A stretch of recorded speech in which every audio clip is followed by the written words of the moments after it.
Hi there. How we all doing tonight? Happy Sunday to you. What's new? What's happening? Hello, I am Chef Jay Tay. Happy to see all of you. Hello there, Will Poker. Welcome in, Nan Reader. Hi there, JK4T.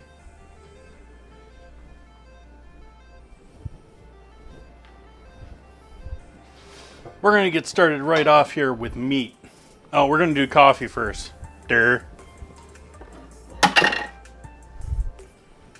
Oops.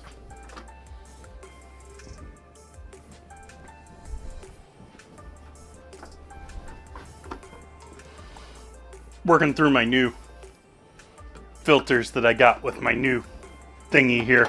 So we're using the white bleached filters for a bit.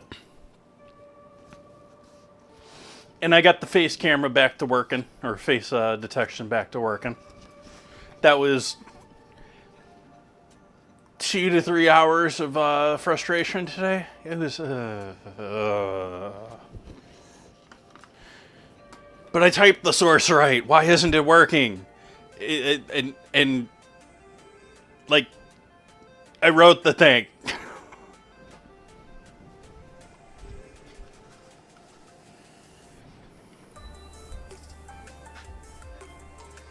Hey, Top Noise.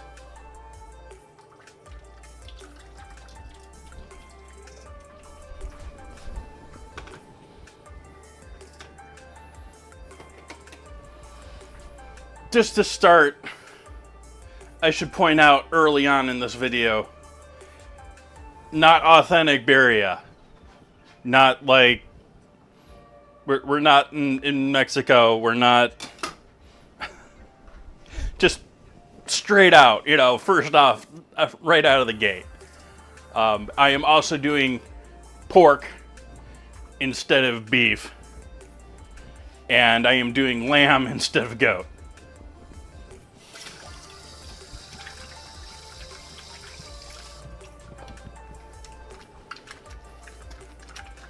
I have blade cuts on both, or shoulder cut.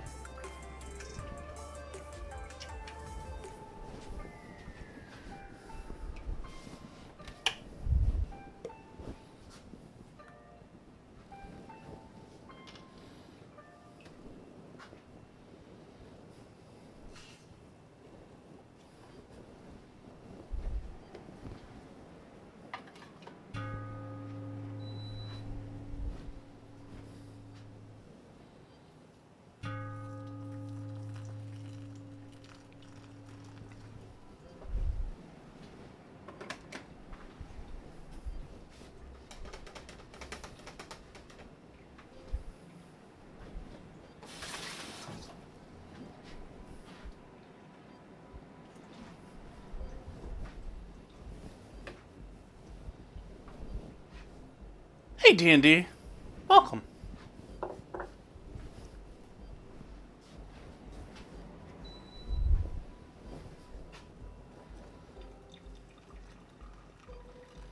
I really like this song. I mean, it's not anything like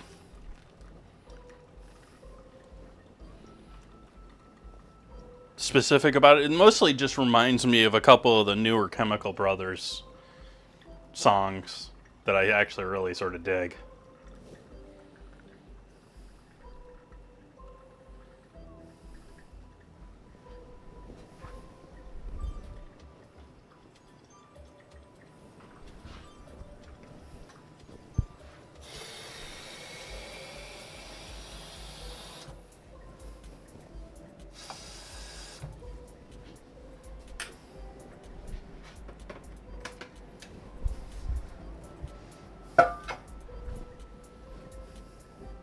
Hey, Muskeg.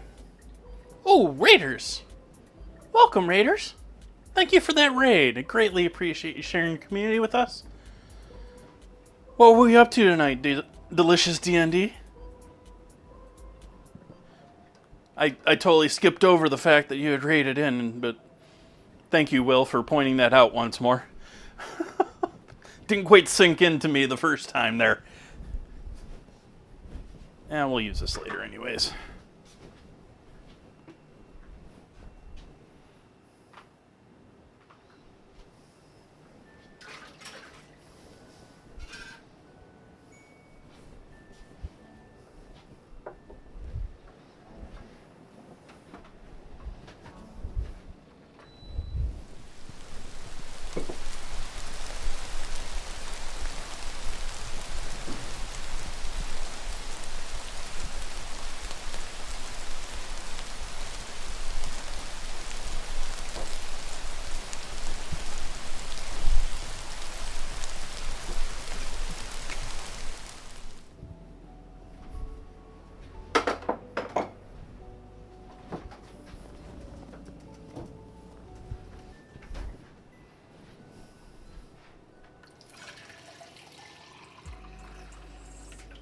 I might just have to get rid of StreamerBot and just go entirely with SprinkleBot.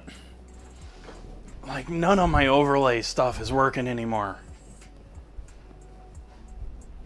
Thank you for the hydrate, even though the overlay didn't play. Or the sound in my ear, at least.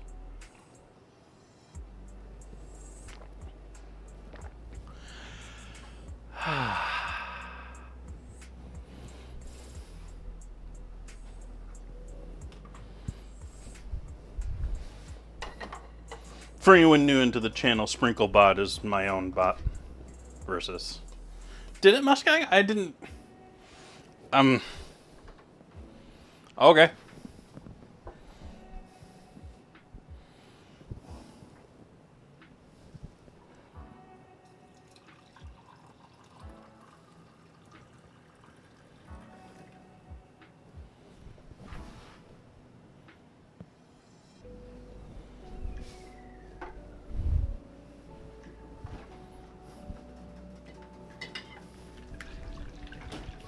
I forgot to buy more half and half, so we're still using eggnog with my coffee tonight.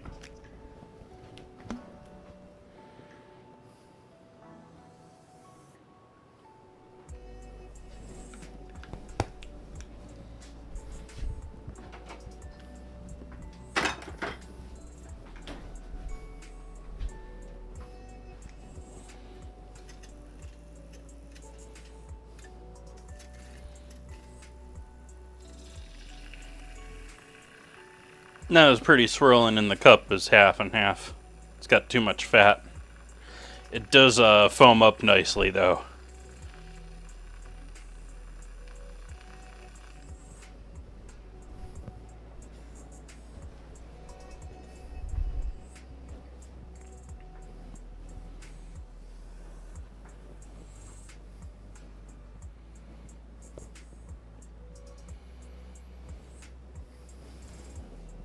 Thank you all for joining me tonight. Greatly appreciate your company. Cheers.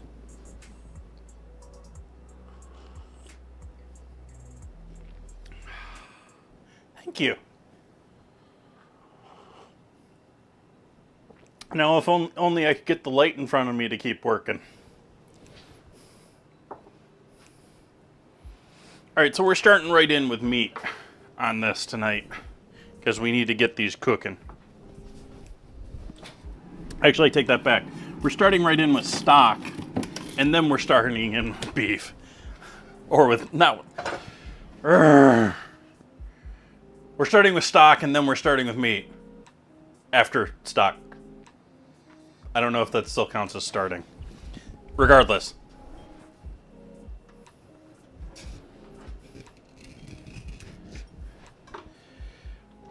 I like my cameras. I don't buy expensive ones, though. As far as cameras go.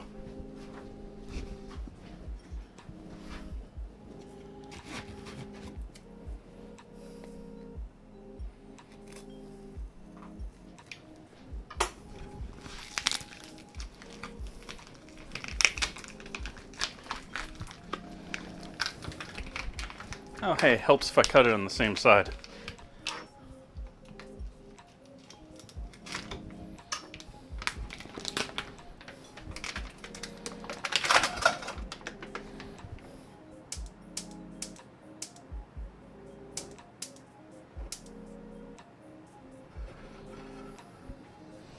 All right, we'll get that hunk of stock melting down.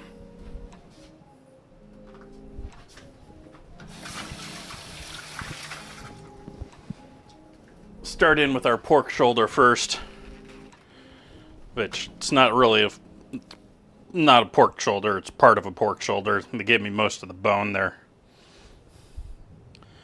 We're going to break this down into, I'm going to keep the bone for stewing with all of it, but we're going to break all of it down so it cooks quicker.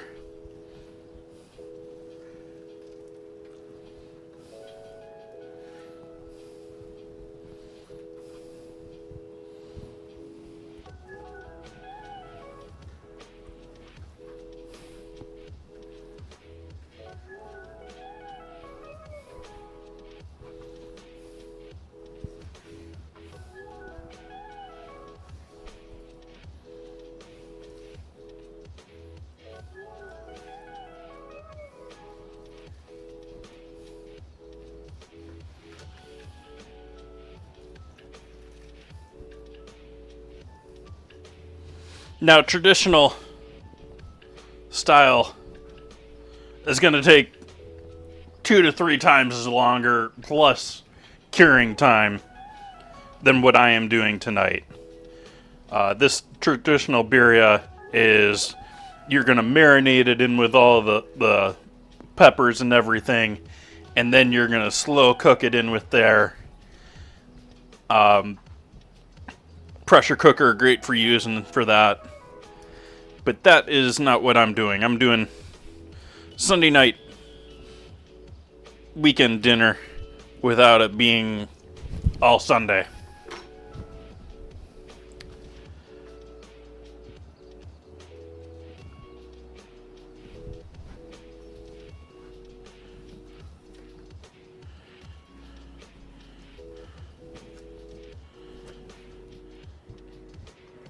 Earbud, slippery little sucker.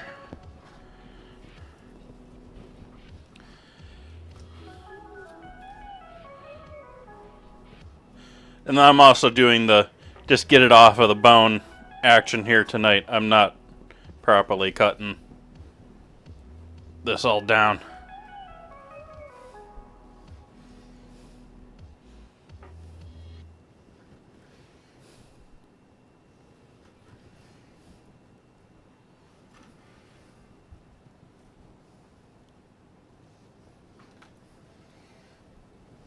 It's got a bit more connective, so I cut it smaller. All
right, so we got all that loveliness.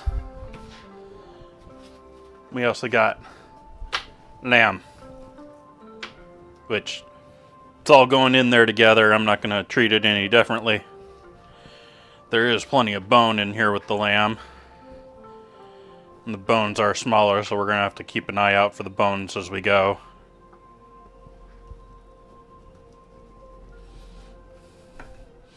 It's the exact same bone. It's that same eye socket, or hip socket. Shoulder socket. Hey, Zeeks.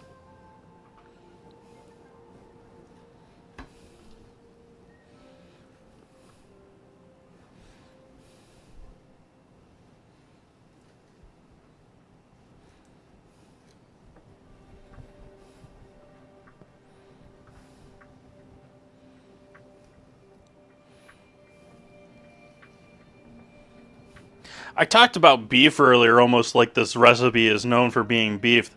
This recipe is traditionally goat. So, lamb, pork, and beef all are untraditional to actual.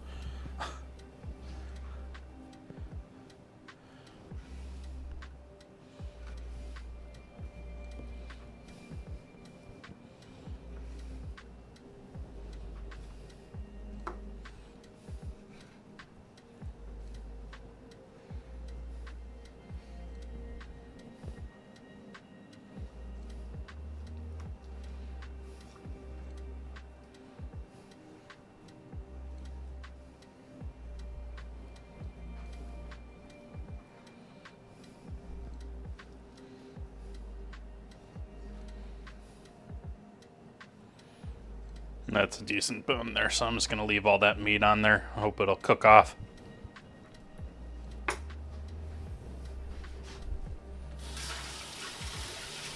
I was actually surprised at how reasonably that was priced.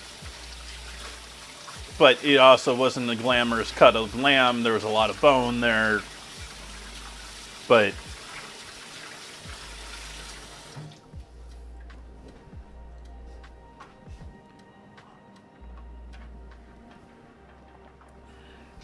you're looking at less than $20 in meat right now.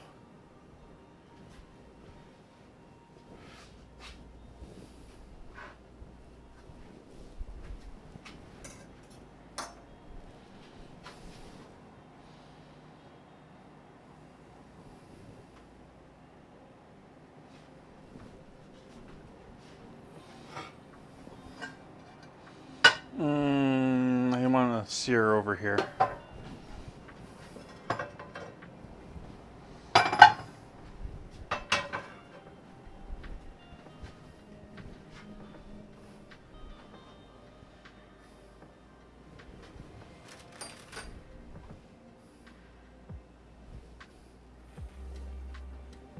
Just gonna drop this just straight in there.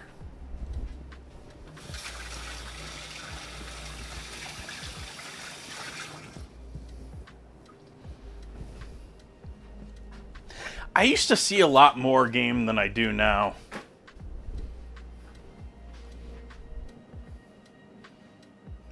Like, you still see, there's still a few of them that go to the farmers markets, the ones that have been around for a while now, but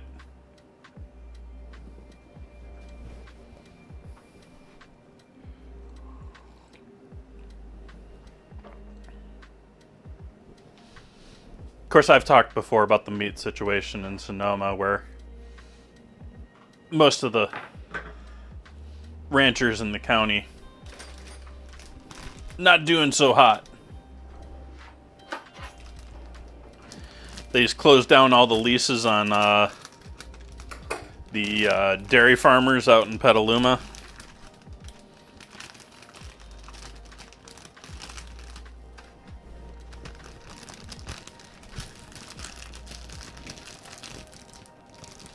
Yeah, let's do one less than that. We're doing small batch. Leave proper amount for next time.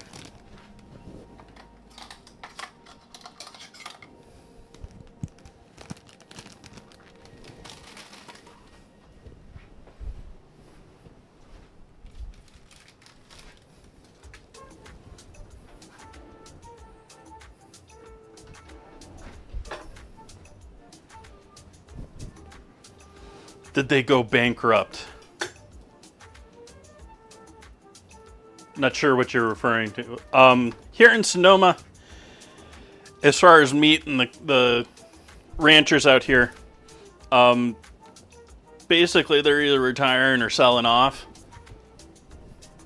Most likely at a loss, but I really don't know any of their personal finances.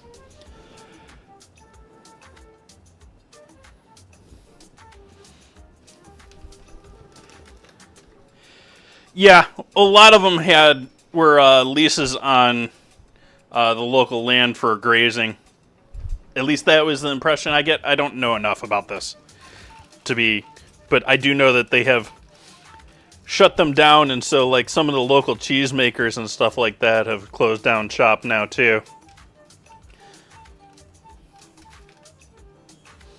The last time, not the other night, not when I was doing pierogies, but the time before that I did some form of poutine and had cheese curds in the house. That was the last of the local cheese curds that I was going to find.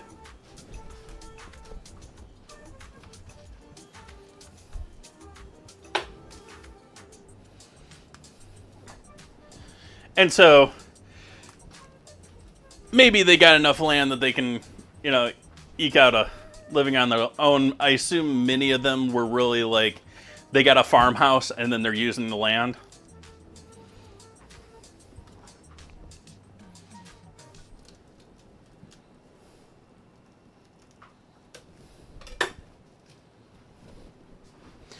But even before that, there was all of the meat processing for the local producers moved out of county and moved far away. There is a processing facility in Sonoma County.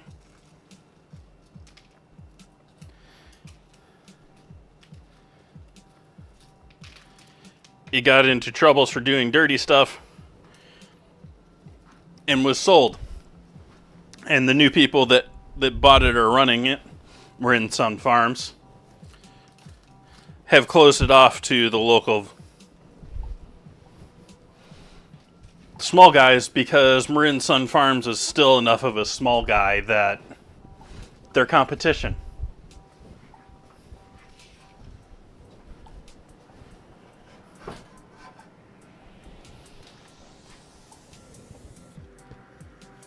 So we're going to start off roasting some chilies here next. Got our pan on here. We're just warming these up basically, more or less. Getting the oils loosened up. I don't think we're doing any real flavor development here as far as roasting. That seems to be claimed a lot when people do this. I just don't see that. I see it as these are dried. Mostly what you have left over there that's keeping them from being completely solid are oils. And oils are going to loosen if you heat them. Like, you toast it like this, and yeah, you're going to get some toasting action, maybe some Maillard-like reactions to the heat and stuff like that, but I don't think that's your real intention or result here.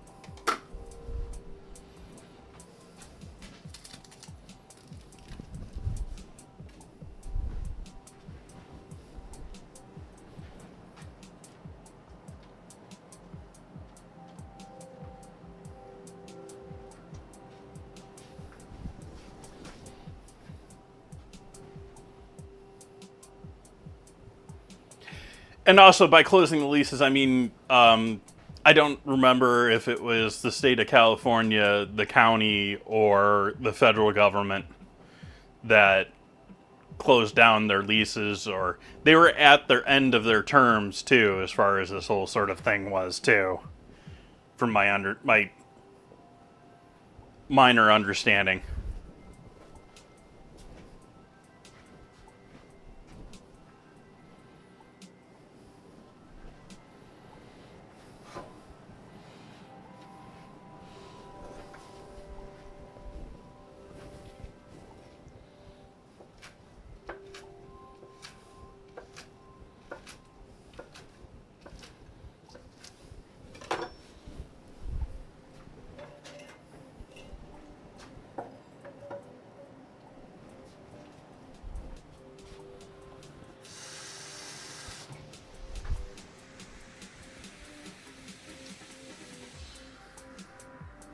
Stealing some of the chicken stock to rehydrate these.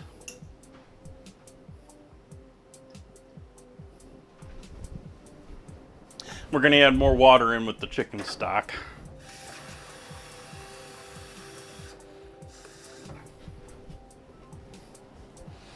That's another 2 cups in there.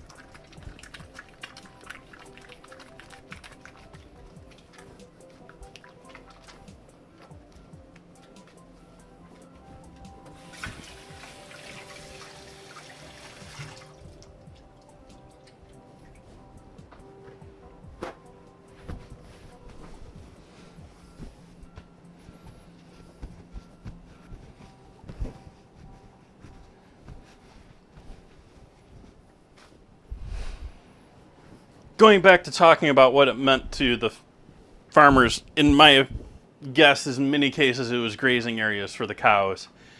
They still had their cows to sell off. They still had their, I doubt they were living on that property that they're using for that. But maybe.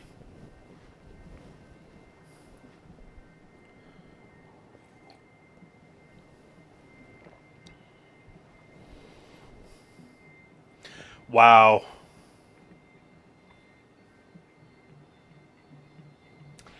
Yeah, spidey senses.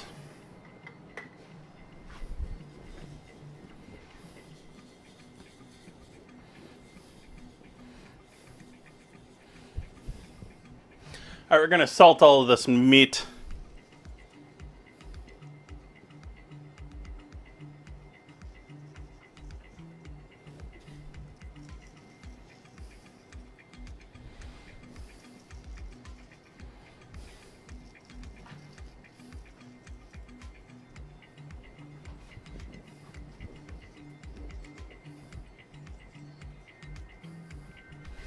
And we're going to start searing.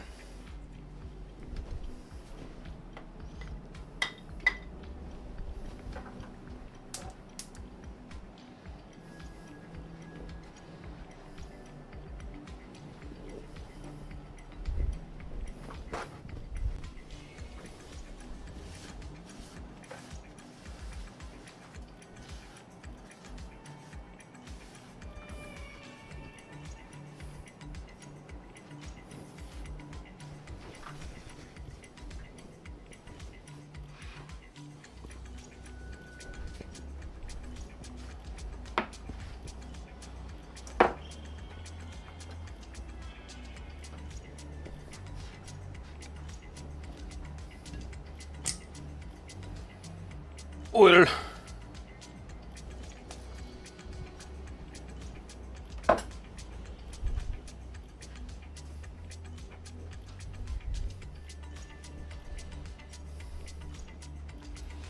Let me look it up since we're chilling here.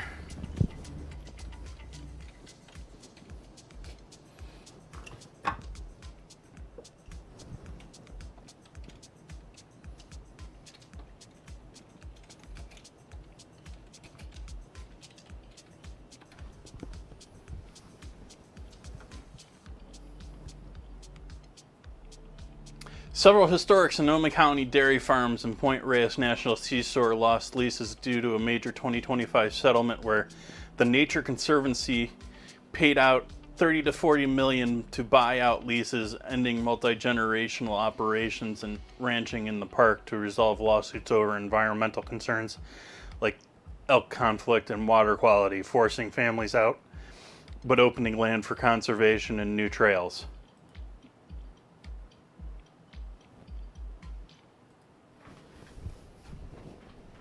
So that's what happened.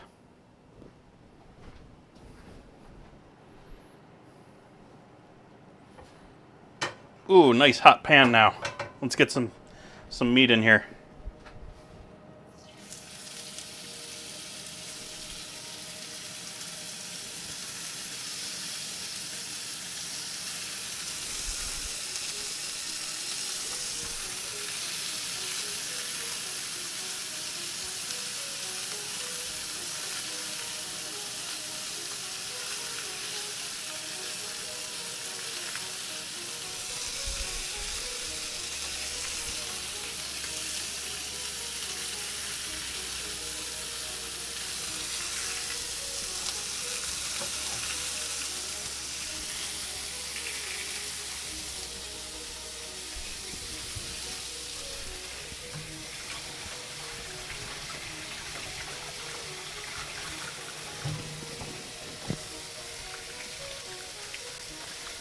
So it wasn't even the government taking it back, it was a lawsuit.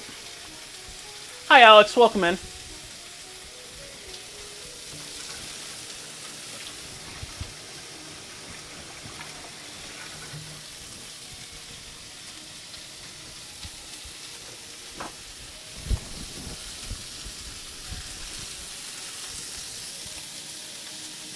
I'm going to start reducing this down to a level where it's just sort of simmering or lightly bubbling.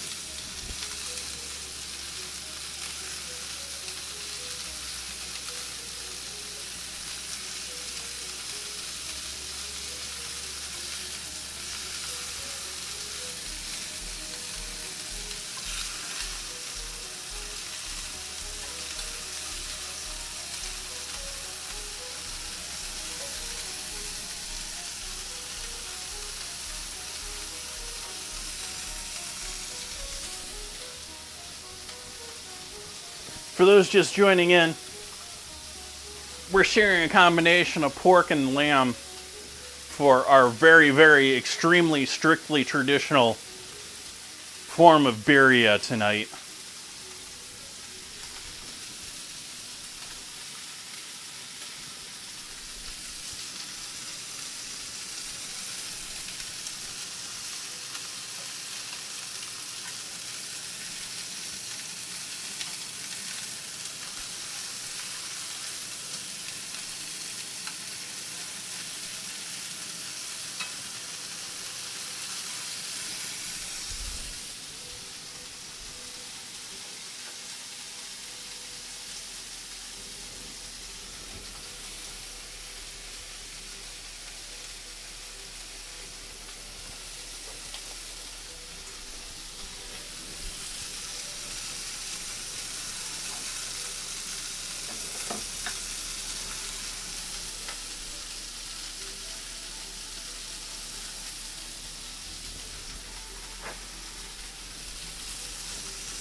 And I don't know if I really continued the story earlier about the whole meat thing, but they closed it to the local processors. Marin Sun Farms closed the local meat processing plant to the local farmers. And they are then stuck with the next one being, depending on what animal you're harvesting, I believe 500 or 700 miles away, that you're trucking those animals and paying the gas to truck those animals.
As they get done searing, they just go in the drink.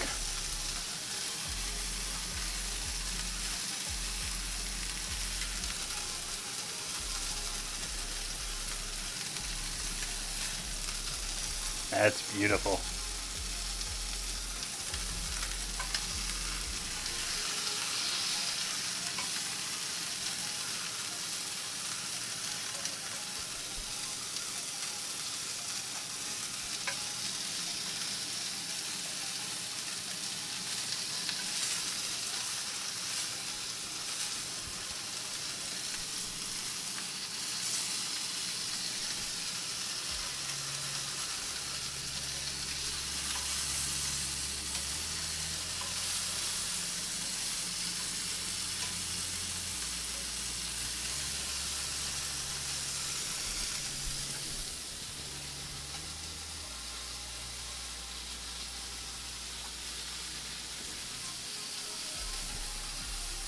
Hi, Mimic.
So we'll get all the meat in there and simmering, and then we'll turn back to doing some veg and getting the peppers finished out. Next up, after getting all the meat seared off, I'm going to chop up an onion, some garlic. We're going to add that to the pepper and stock that's on the cutting board, or chili that's on the cutting board. I've got a can of crushed tomatoes because it's winter. Otherwise, I'd be using fresh tomatoes. And there's some more spice that's going to be going in there. We got some more chili that I couldn't find dried chilies for, and so I got powder instead.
I'm just not hearing anything from the bot, am I?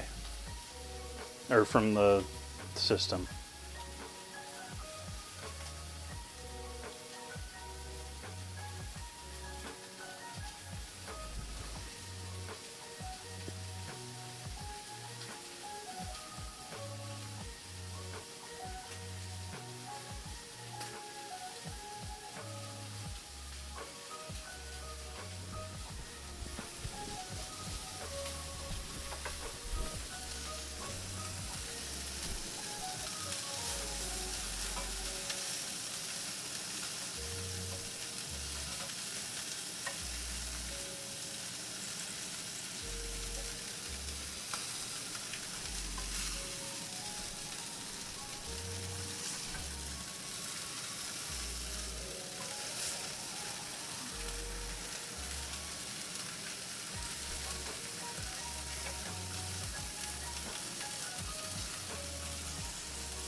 You okay over there, bot?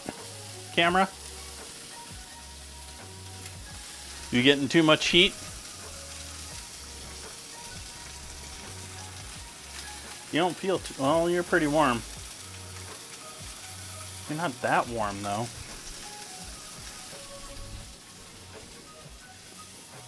Something's up with the GoPro. It's just not...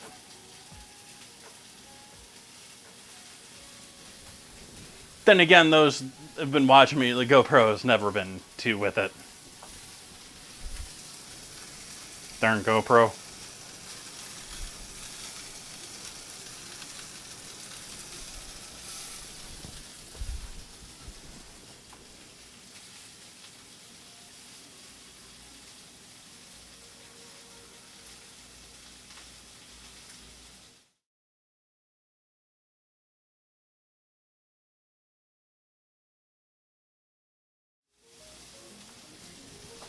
Alright, no face camera. Since the GoPro is not having a good time, we're going to shut the GoPro off for a bit tonight.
Woohoo!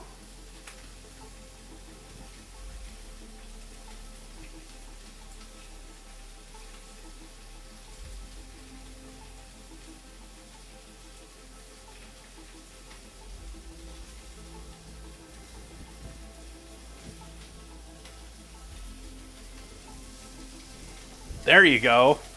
Lamb curry sounds a lot better than force feeding people AI.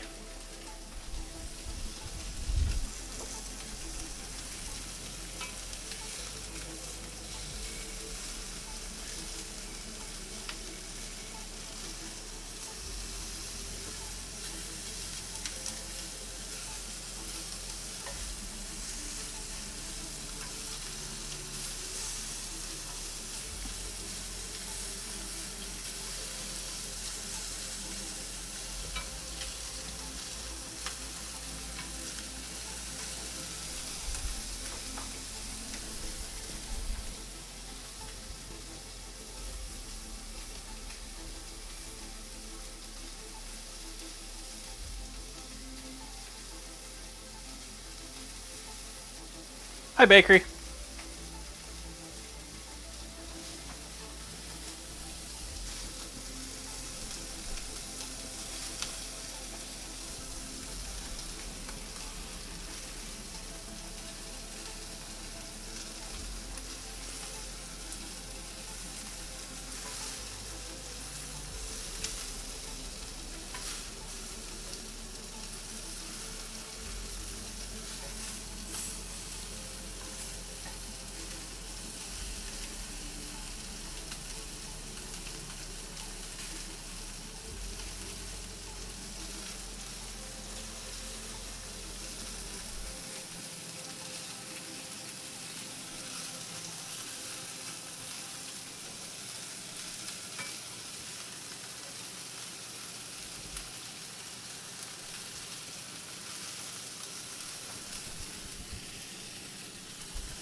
Hey.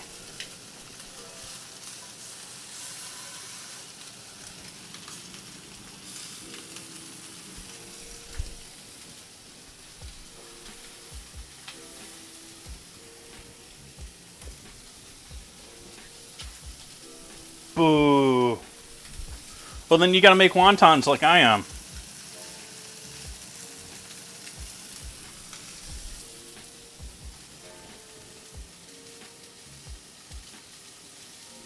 Or you could just be boring about it and make birria tacos. Like, I don't know.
What's everyone doing with their time off other than making delicious foods? Anyone doing anything exciting?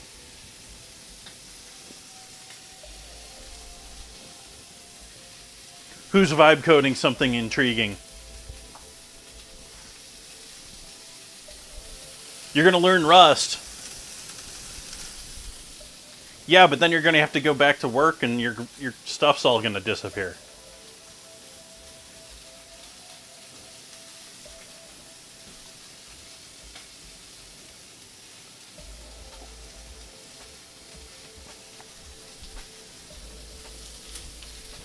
And the one meme you see all the time with Rust players that, please, I work 40 hours a week. The sign out front of their base.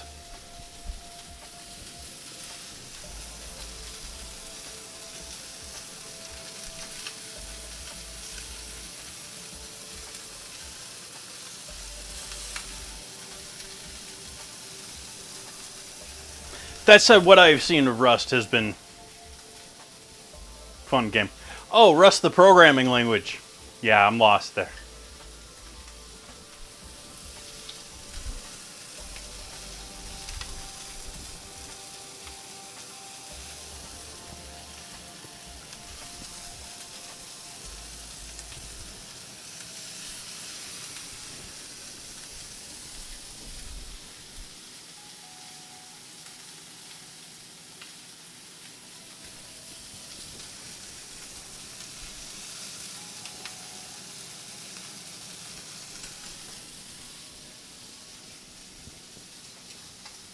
What even is Rust for as far as a programming language? What is its speciality or niche?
Ah, another it's better than C.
We live in a weird world where, like, going beyond the whole programming language and C and all that,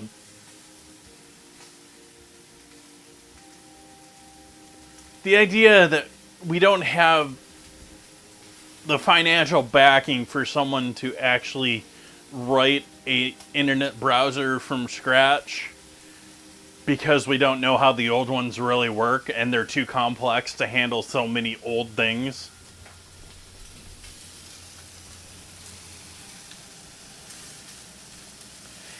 And that was created in well within my lifetime.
Completely lost track of what I was talking about.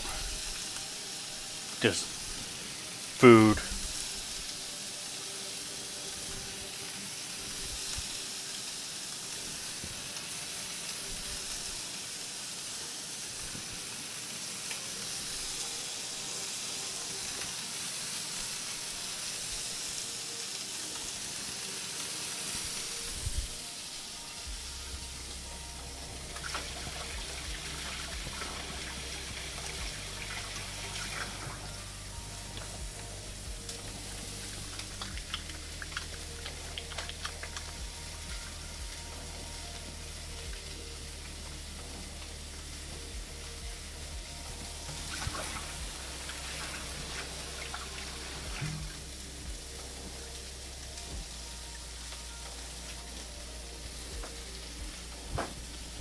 It's not the only example. Like, I forget what it is, and whatever it is a code name for it, not the real thing. But whatever that aerogel or whatever that was in, this may be, this is a completely different subject, completely different area. But since we built the nuclear bombs in the U.S., the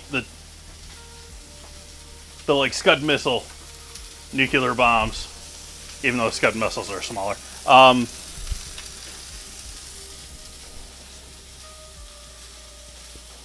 There was an aerogel that was used in the bombs. Aerogels being metallic or other compounds that are extremely light. And they had to reverse engineer it because they didn't know what the heck it was anymore. And I don't know if they ever solved that or not.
not seeing it here under a quick search.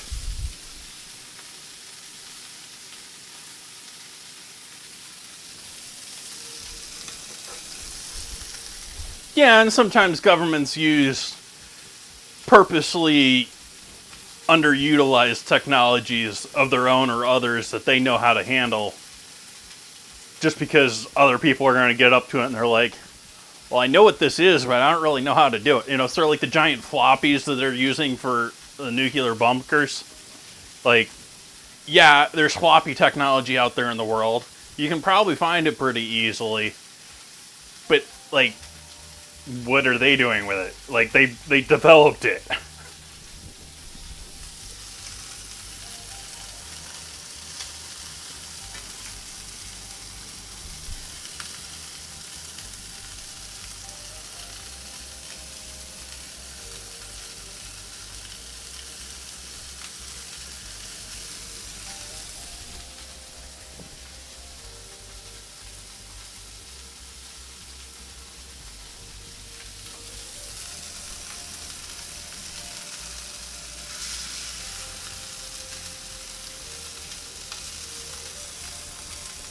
It's still cooking a bit hot.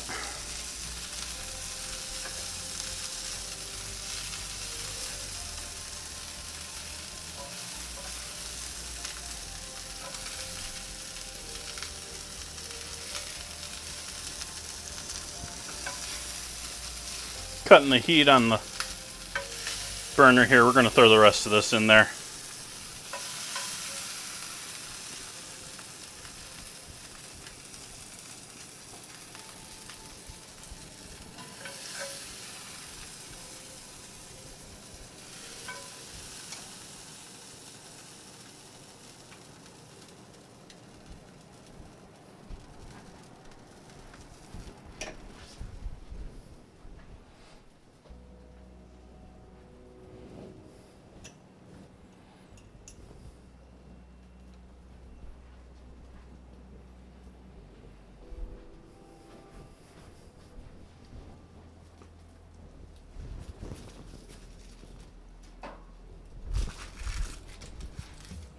I'm gonna cut an onion here next. Onion and garlic. It's that time.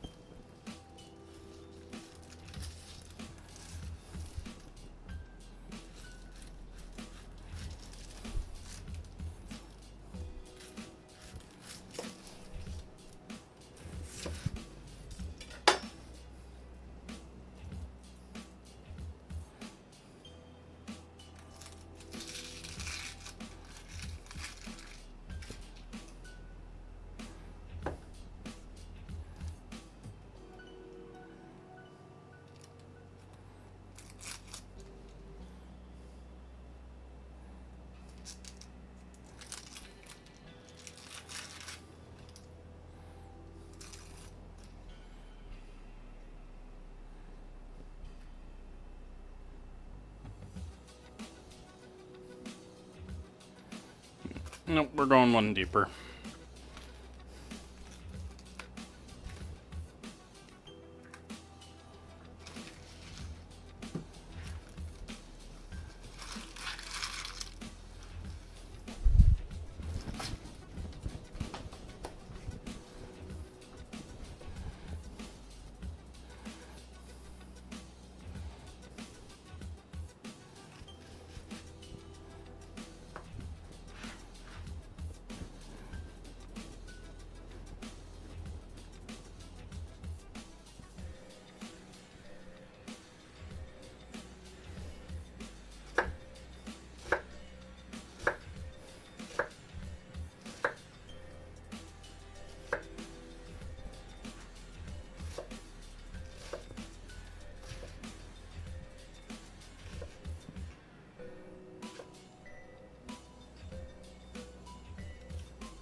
Hey, Soph. Happy Sunday to you. We're cooking pork and lamb.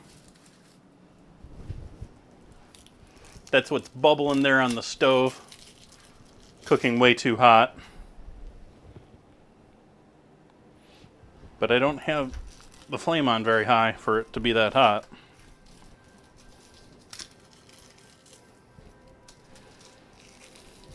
Thank you, thank you.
Just rough chopping the garlic.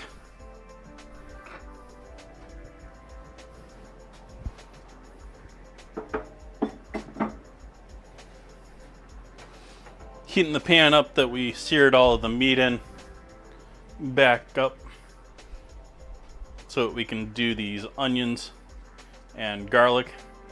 Get a little cook on them before we put them into the drink.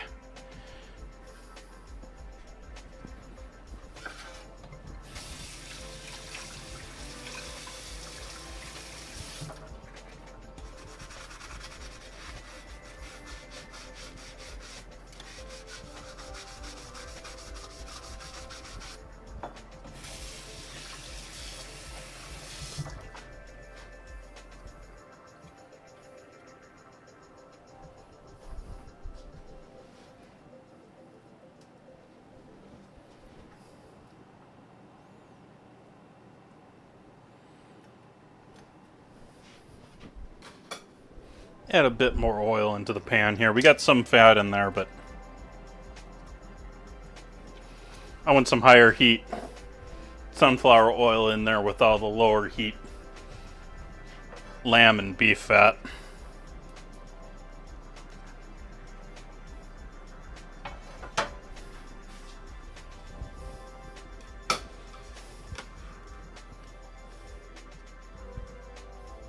Hi, Cosmic. Happy holidays. Hope you've been well.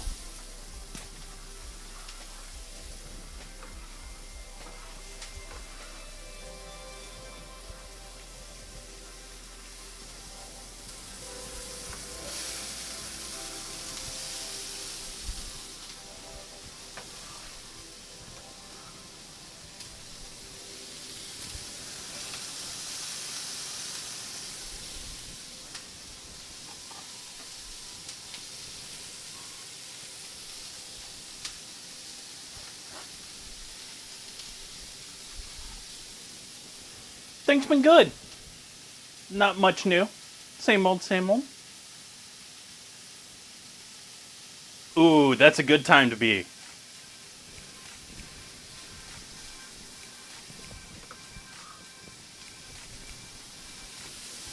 Go ahead and add our garlic in here too.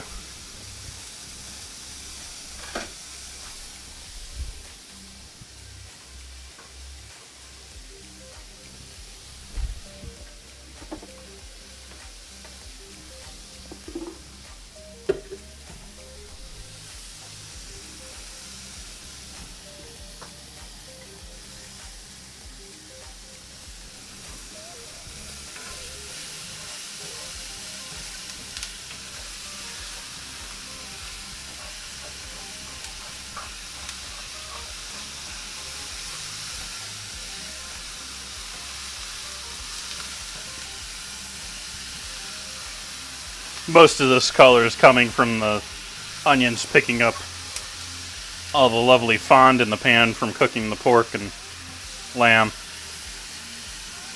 Less so actually cooking all of the onions that far. We are cooking them, but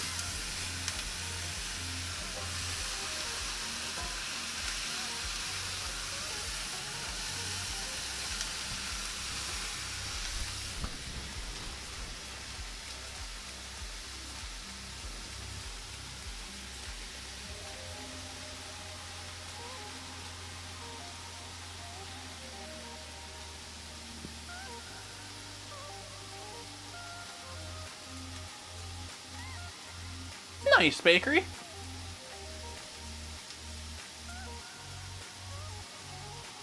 Yeah, I've gone through most of my cookies at this point.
Go ahead and add in some of that spice.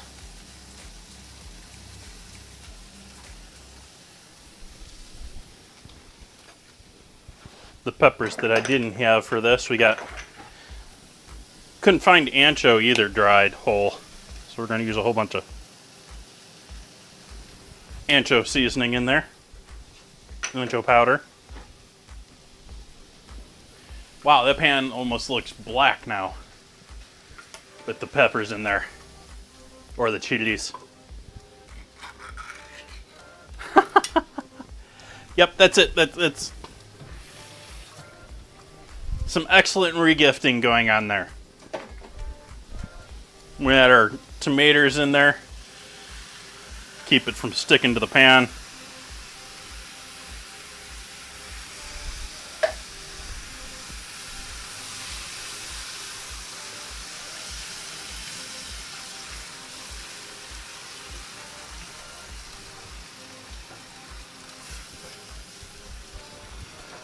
And cut the heat on that. Find ourselves a spatula, something to hold hot things with.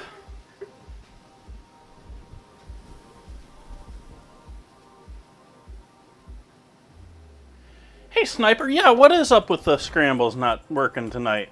The bot should be connected tonight. And it should be like...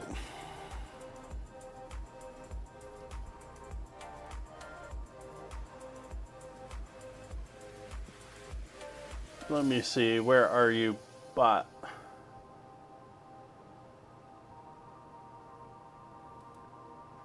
There it is.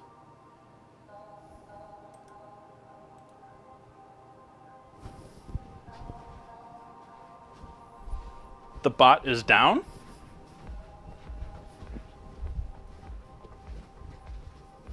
That doesn't make sense.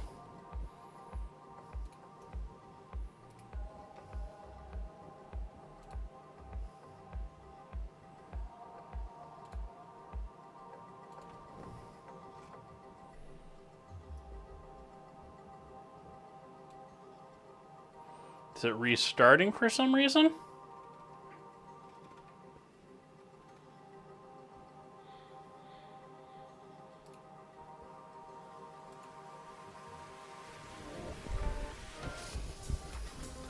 I apologize. I'm going to look into Scramble, but it's not going to probably happen tonight.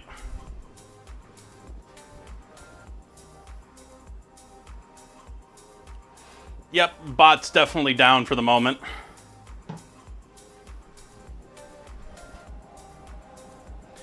It looks like it's up, but it's having issues. It's either restarting or it's having issues connecting to StreamerBot still.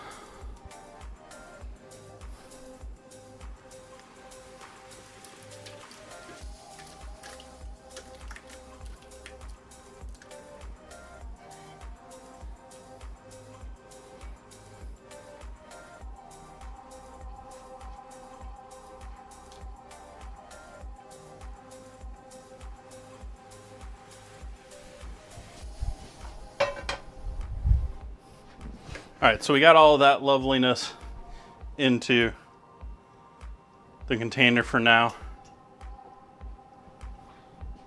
I'm working on a sort of birria. We've got our soaked peppers in chicken stock. We've got the other peppers there with the onions and garlic and tomatoes. In here, we're going to give this all a blend until it gets nice and smooth. And then that's going in with our pork. This is all going to get blended and then go in with that. And I'm going to mute for the blend.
I've been having two issues with the bot lately that have been messing a lot of things up lately. One is something about it is triggering it to do restarts on a more regular basis than it should be. And the other one, its connection with StreamerBot has been junk for like the last month or so. How was my roast? My roast was delicious. It was amazing. And especially the next day and the day after, as I had it thin sliced tossed in with a bunch of white cheese mac and cheese.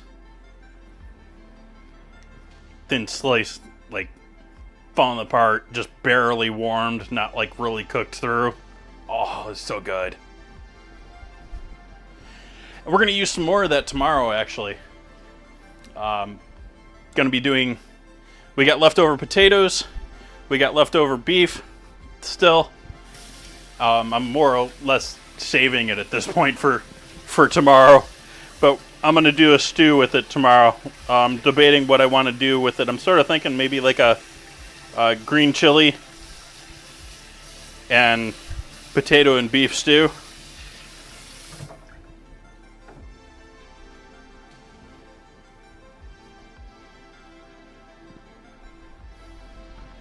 So very happy with that.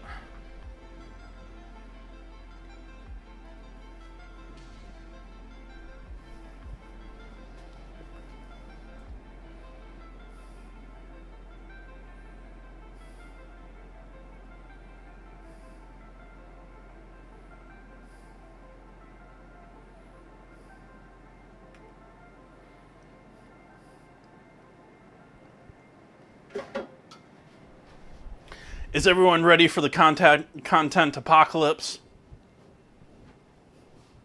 It's been nice the last couple of months having all the creators creating all sorts of stuff. But that's because all the major YouTubers, this is their major money time. Now we're going to have everyone stop making videos. And I'm going to be sad because I'm not going to have anything more to watch anymore.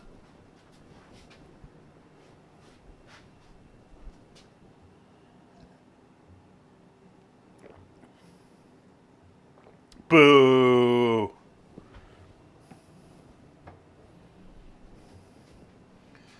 Just say no to sickness.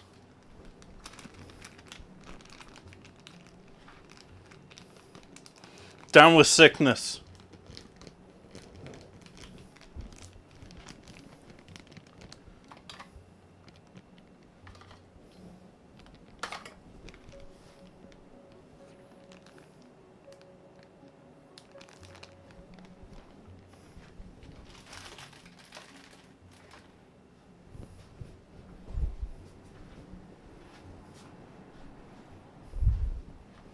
Oh, I'm also going to add a little cayenne into this because the peppers I do have are rather mild on the pepper scale.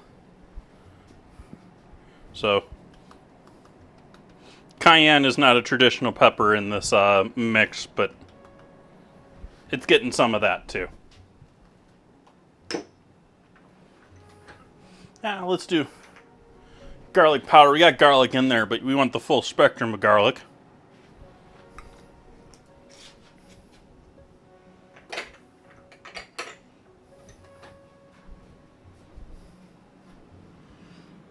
Probably going to need some more salt in there. That was a rather light salting. And I haven't added much in the way of pepper to this project yet.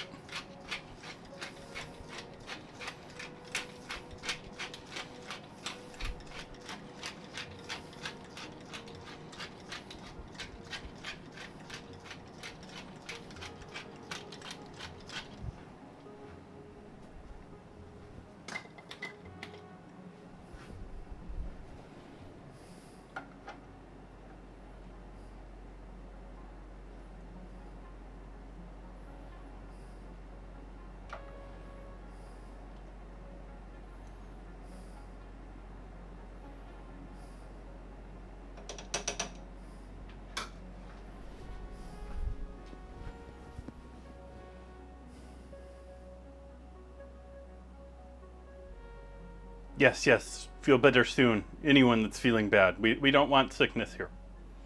No sickness.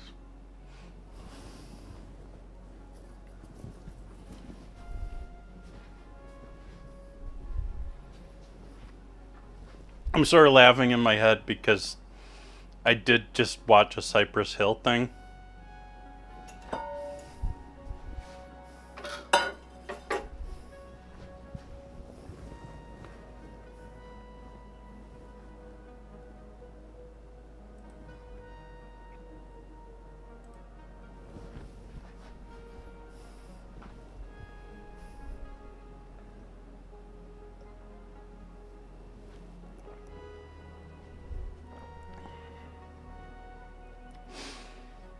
That was another wow, I'm old thing because, like, I was sort of young for Cypress Hill, but Cypress Hill was definitely in my lifetime. And seeing them playing modern day and them, like the guy doesn't sound like a stoner, but he absolutely, well, the guy doesn't look like a stoner, but he absolutely sounds like a stoner during the whole thing. I mean, it's Cypress Hill. It was such an, like, they're old and they're sitting there repeating the same things that are, it was almost getting too repetitive to me at this point. Like, I had gotten too used to faster stuff than that.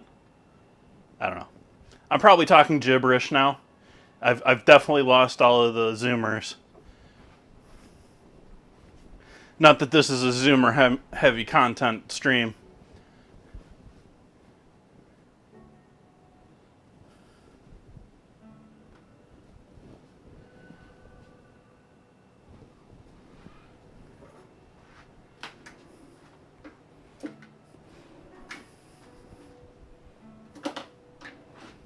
I mean, having Mr. Green Thumb there in a polo and a like old school hat and shorts, I was just like, what?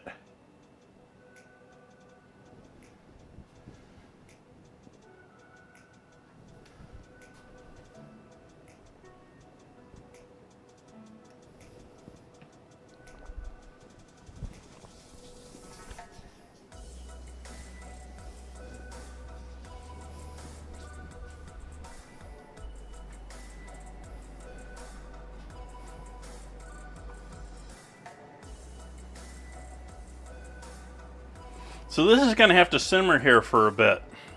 We need to cook this until those meats like fall apart, which that's going to take us probably an hour here.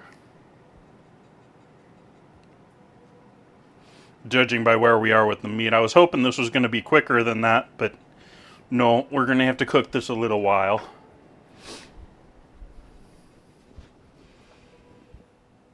I can chop up the queso that I'm planning on putting with this, but that's going to be like 5 minutes, if that. Actually, probably going to be like 2. So I think we're chilling for a bit here. Let's see what's going on in the world today. Let's see what's going on with the bot.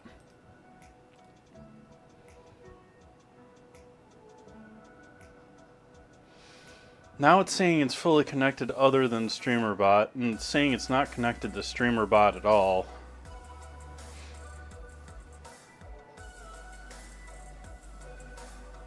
Nope.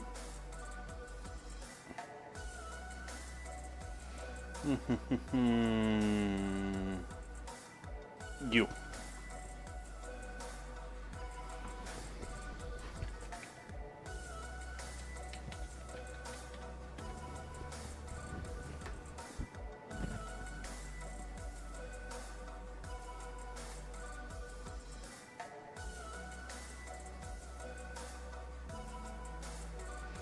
Look at the log here.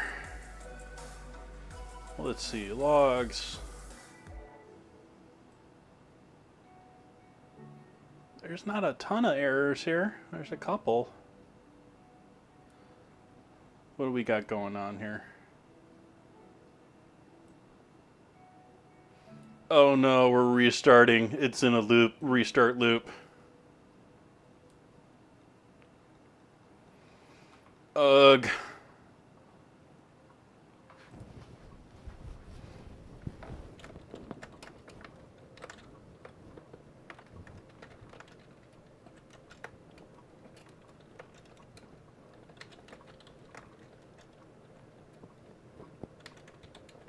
I'm just going to stop it for the rest of stream.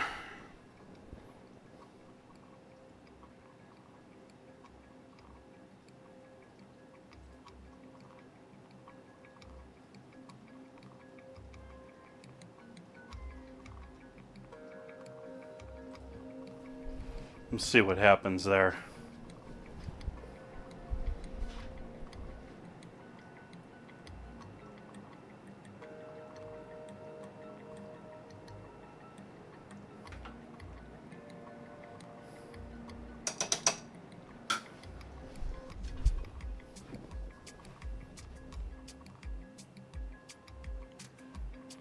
Hey, Skeleton. Welcome, welcome. A smoked pork shoulder for yourself. Wow.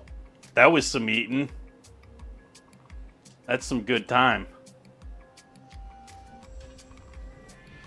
I did a beef rib roast, but I cut it down considerably smaller. And I'm going to be finishing that up with tomorrow's stream. But that turned out delicious. Like, just melt in your mouth delicious. Like, the photo, if you notice, like, the gaps in the meat was just like, that perfect slow-cooked texture. I don't have the option. I've talked about this many times before, but I wish I could smoke big pieces of meat. I just don't have anything to really do it well.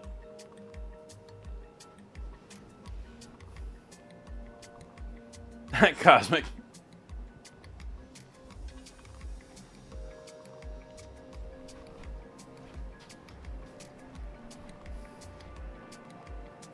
There's another one we're going, talking about people getting old.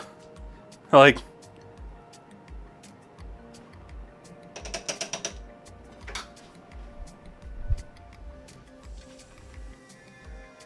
Cheech already quit, went and off and did Modern Miami Vice, and then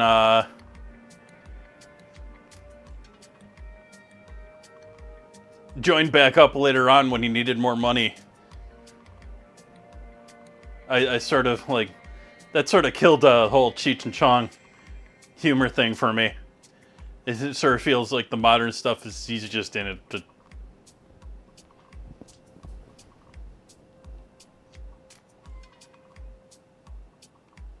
Before it had the feel or the air of them trying to do something.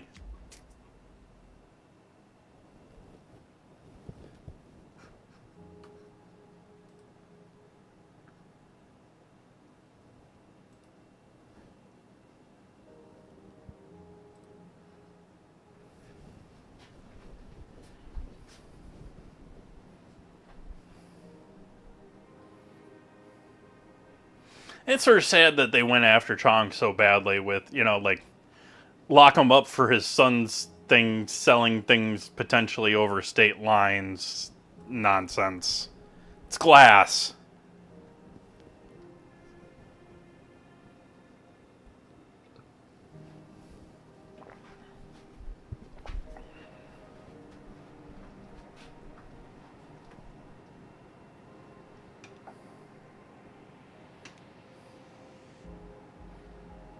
Then I guess you could probably sort of almost say that about silicon too.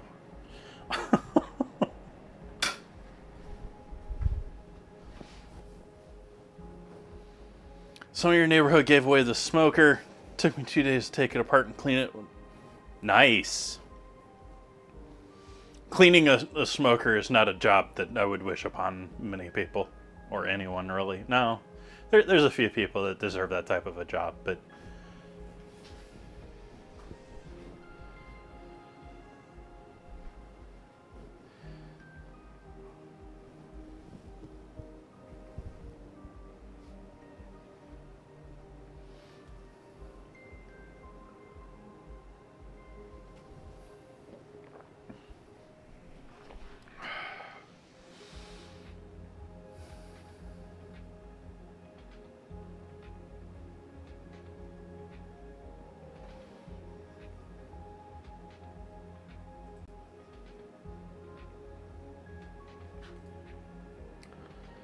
Silly Twitch.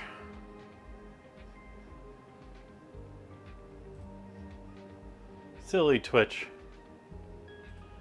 Still telling me my connection is unstable. Look at that straight line.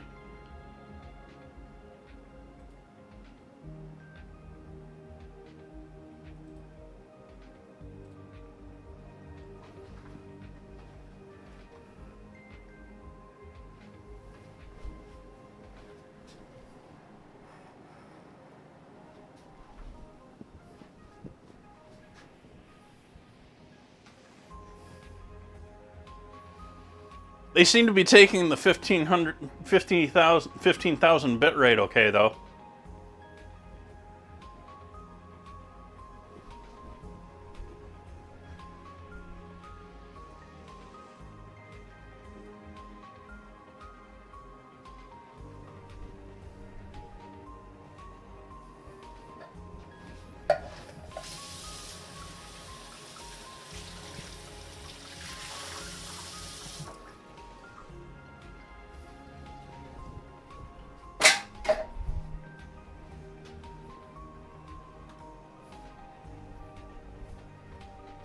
Speaking of Twitch, it was fun watching them give out 100 subs to everyone and their brother that were big name streamers.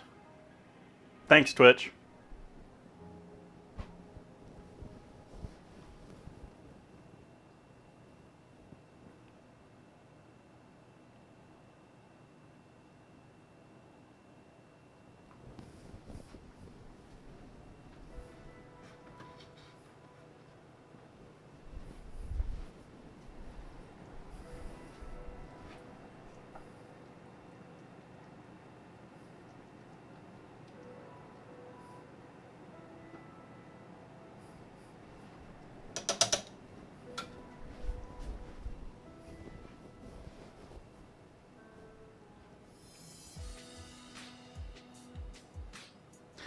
Yeah, so if, the last, what do they call it? Their weekly, was it public access or something like that? Their roundup of what's going on.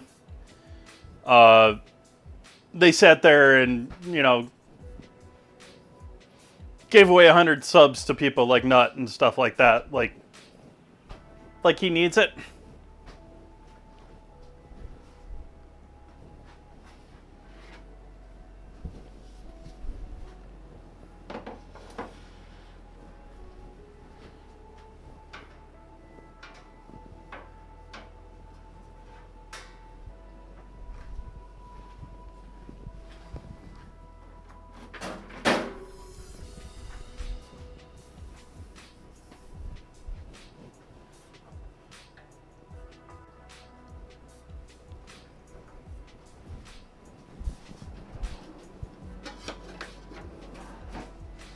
And the even sillier thing about that is, if you think about it, them gifting subs to those people, like, they're not gifting out subs, they're not creating a new user base with that. They're not expanding their company's reach. You do it to all the smaller streamers who have people that they're pulling out from other places. Well, I guess I don't know the exact behind their algorithm on how their gift subs are given, but you know, if it was actually linked to the streamer and their audience, gifting it to all the smaller ones would give you a greater reach, I would think, than giving it to the big guys that already have all of these same people.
Oh, bot.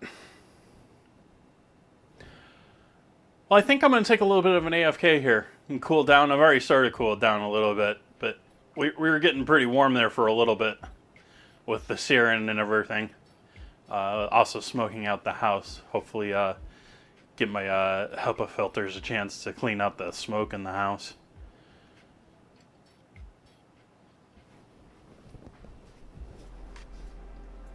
We're going to give this... well, I'm going to come back and look at it here in 40 minutes. How about we put it that way? And give it some serious slow bubble time. And hopefully all this meat will nice and break down lovely. And if not, we may need to go even longer with it. I don't know how long it's going to take, but it's going to have to... The meat's going to have to be pretty much fall apart for me to be putting it together into the wontons. So, I guess we're going to be waiting on this to cook for a little bit here. Unless anyone has any suggestions for anything else we should be doing in the meantime, I can maybe work on trying to figure out how what's going on with the bot while it's down and see if we can't fix that. See if I can't fix that. Let's go ahead and close that connection because I'll do that in back. And so I will see all your lovely faces back here in about 40 minutes to see how the meat's coming along. I'm just going to zoom in on the meat and leave the music on, throw up a timer, and see all your lovely faces back then.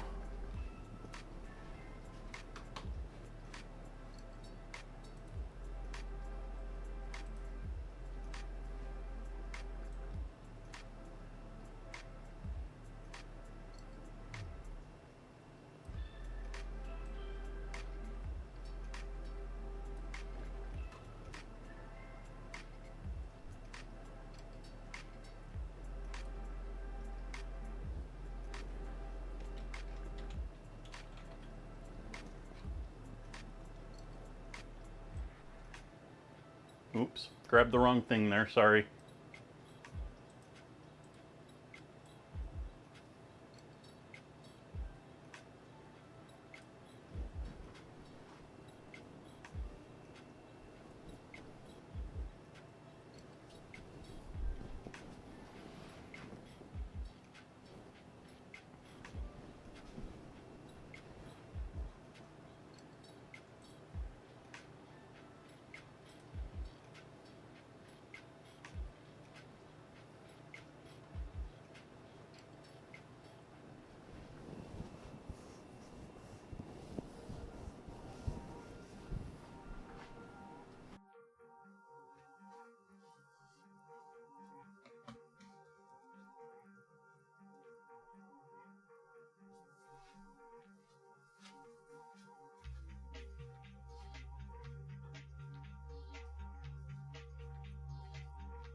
you.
Hi there, people.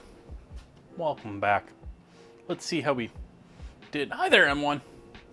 Welcome, welcome. I've been trying to get the bot working properly. It's still giving me issues. Trying to get the scramble working, trying to get the bot working. It's sort of in this like zombie, half connected, half not working state. I'm not quite sure what's up. Something is both trying to trigger it to regularly restart, and for some reason it's not communicating with StreamerBot in some fashion and thinking that it's online or not online or something. Anyways, we have the bot trying to send us to another ad.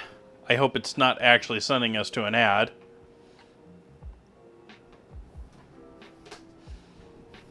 I hope it's just triggering that. Well, it's probably triggering an ad for people, and I apologize for that, because we've now done 3 of them with the bot restarting.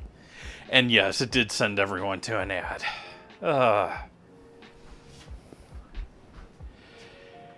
Anyway, let's check in on this pork and this lamb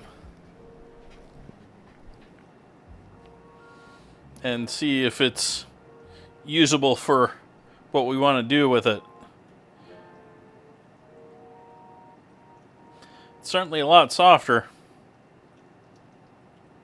Squishy. It's not all squishy, though. Got the bones in here with everything. So smaller pieces are getting there, but they're not really fully there.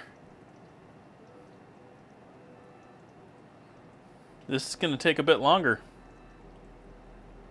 That was not the plan.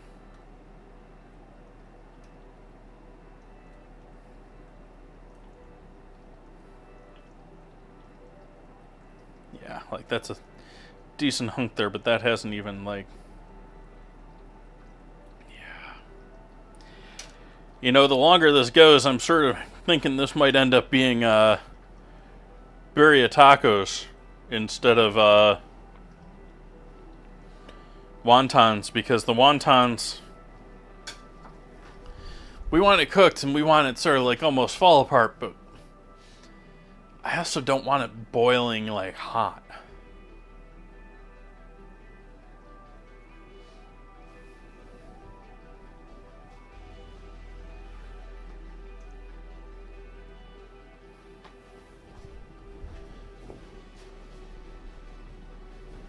Oh, hey, we could maybe put the cameras back on me and stuff like that. That would be nice, maybe. There we go. Hi.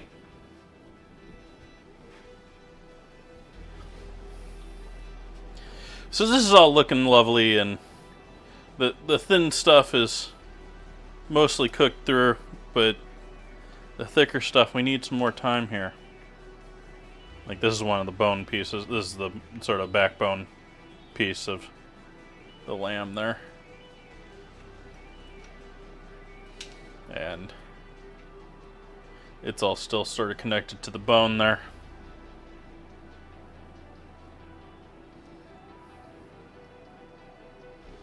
Yeah. This needs more time.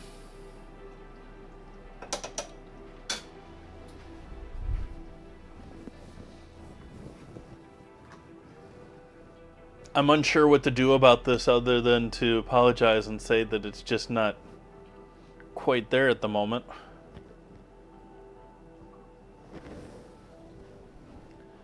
I think I'm going to give this another 20 minutes. And I don't think it's still quite going to be there, but we can maybe move ahead with some things then.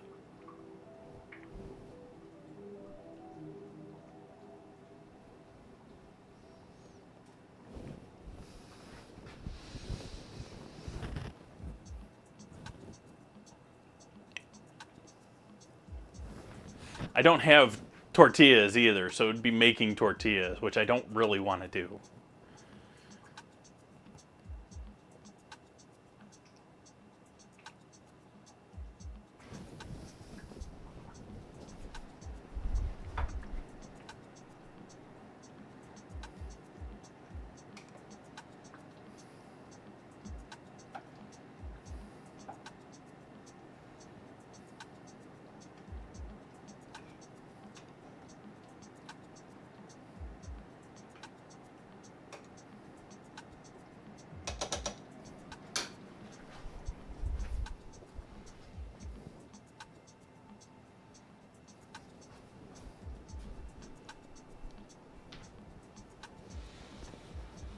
Yeah, I think we're going back to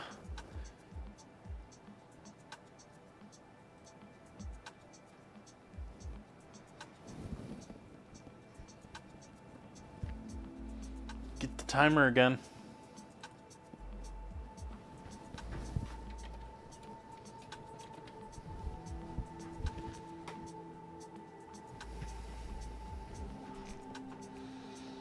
Let's take a look at what's going on in the world here. I didn't really cover news last time before I peaced out.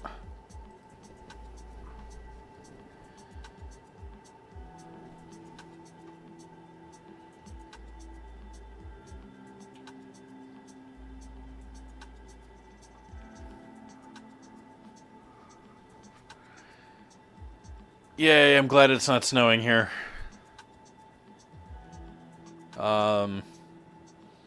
Two helicopters collide in New Jersey. Boo.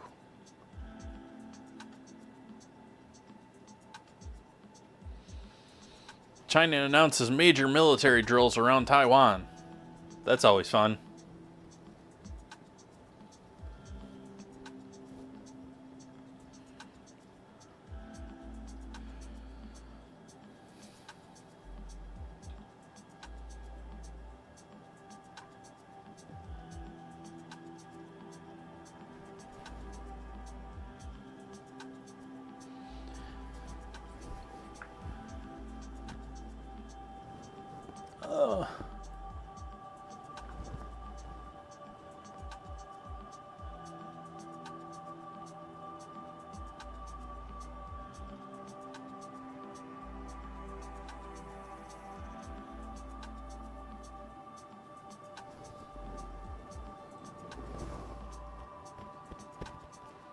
You need 21 minutes to cut out your risk of heart disease of walking every single day, according to someone or something.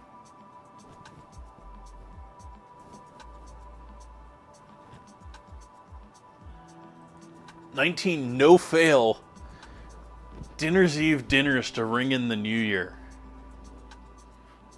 Isn't that sort of repetitive there in that title? It's New Year's Eve, so to ring in the new year, like, anyways.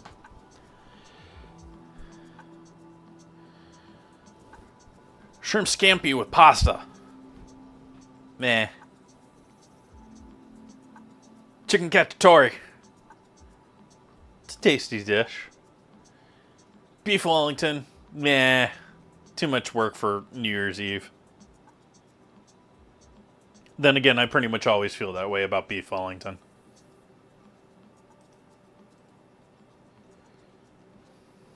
Swedish meatballs. I don't know why it's a New Year's Eve dinner, but they're delicious.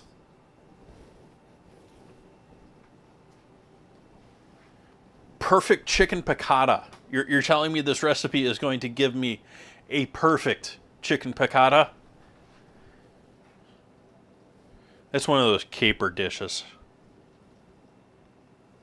Beef bourguignon. That's always a good time. Takes forever, but that's always a good time. Baked salmon in foil. A lot of these I'm like, why is this New Year's Eve food? Like, they're nice dishes, but none of it's like themed for this whole thing. Like, confused.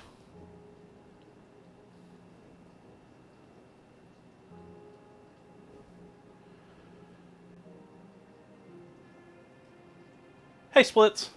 That was the King's dinner, wasn't it?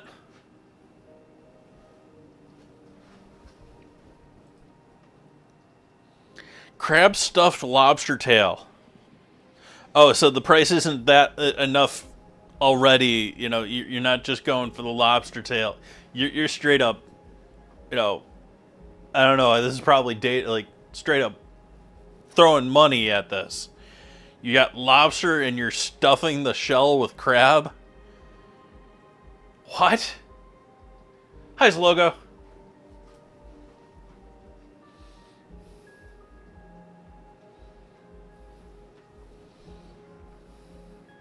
Chicken paprikash. Their chicken paprikash doesn't look very creamy to me.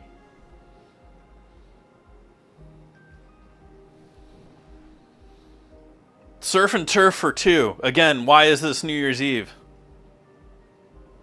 Drunken Mussels. That's a little more New Year's Eve-y.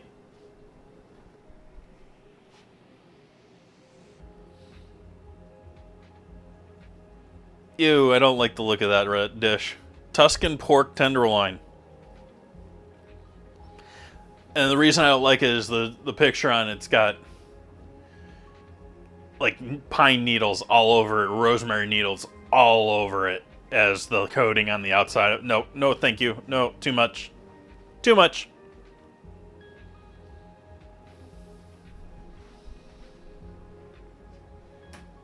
Stuffed cabbage, delicious dish. Again, unsure why we're recommending this for New Year's Eve. Lamb braised in pomegranate.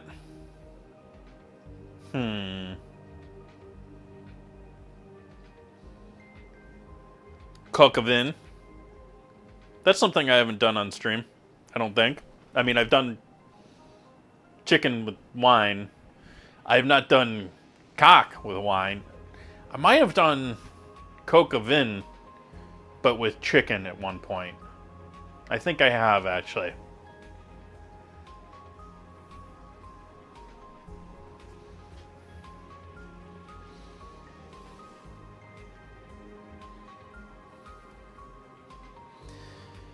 Easy paella. No, paella is not easy. Easy paella is making a lousy fried rice.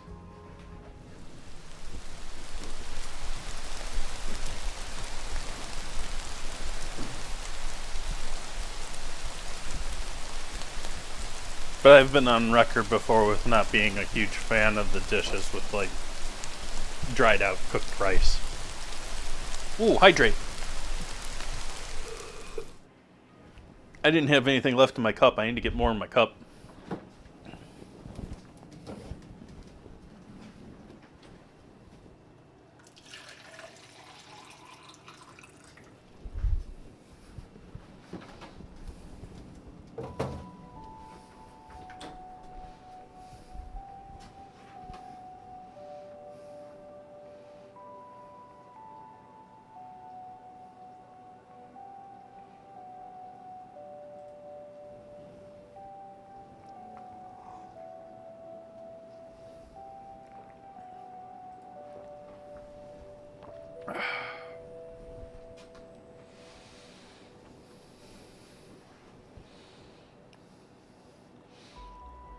But yeah, there is no easy paella. That's paella is not necessarily difficult at the same time, but there is no easier version of making paella. That's actually like crispy bottom, taking the time to cook the rice, but not only cook the rice to the point that it starts drying on bottom with all that delicious flavor. Anyways, moving on. Coquilles Saint Jacques. Coquilles?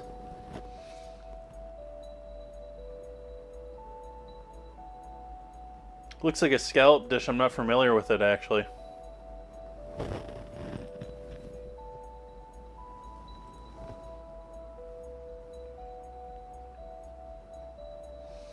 Yep, scallops, heavy cream, egg yolks. Gruyere cheese. Sounds yummy. Sounds sort of like a what do you call it? Well, they're covering scallops in delicious cream sauce and roasting them.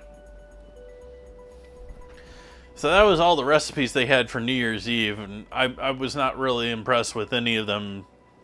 Maybe one or two of them they're New Year's Eve-y, but that was not a very well themed list.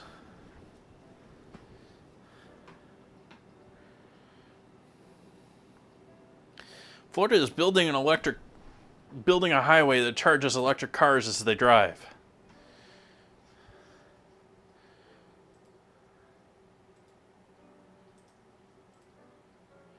Let's see here.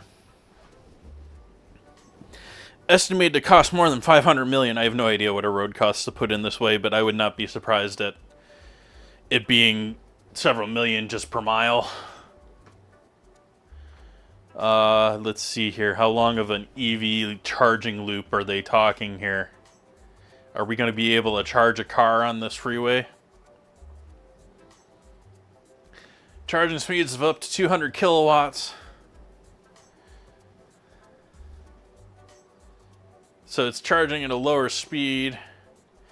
Installed along a 3/4 of a mile stretch. So this is a feasibility study, basically, at most. Like, you're not going to charge much in... Like, you're on a freeway that's charging for half a minute at best.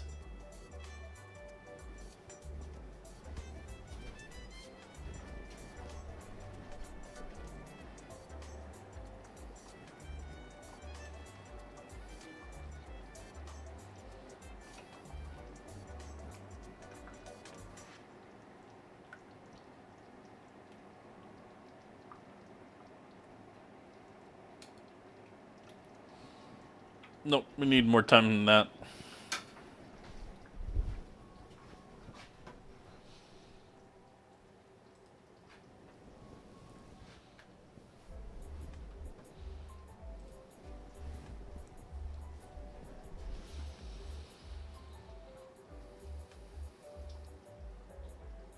This sounds to me to be like something along the lines of the whole solar roads things and things that are along that like, it's just too complex. You're building things too complex into infrastructure that's just designed, or should be designed, to be there for 50 years.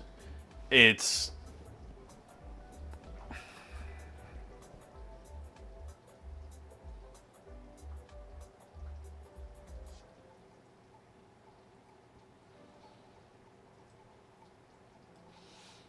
I don't see it happening. Like, I don't see a company sticking their neck out that much that they're going to pay that much money to modify all of our roads so that you can do this all over the place. It just costs too much. It's not going to happen.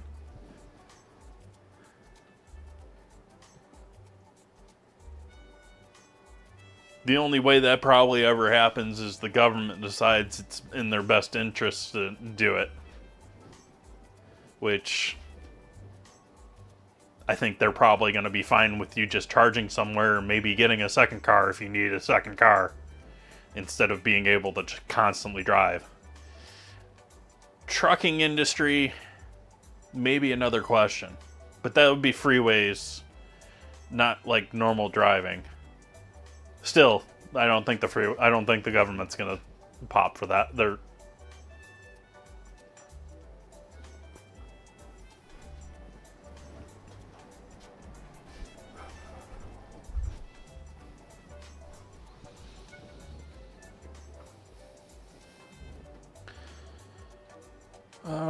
let's see here. Politics.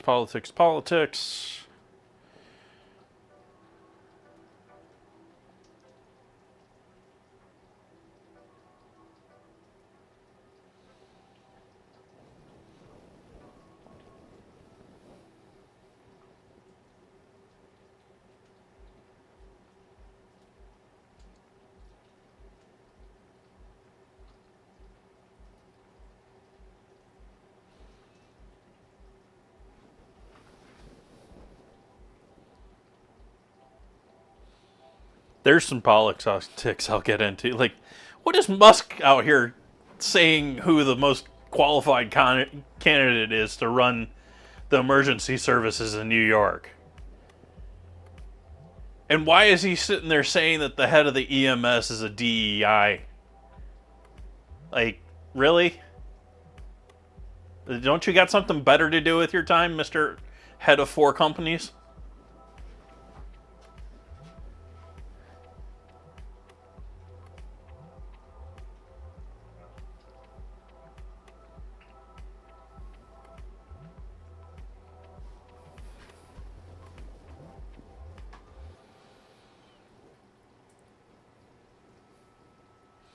Not a shocker. Let's see what NBC is baiting their line with. Foods with healthy sounding buzzwords could be hiding sugar in plain sight.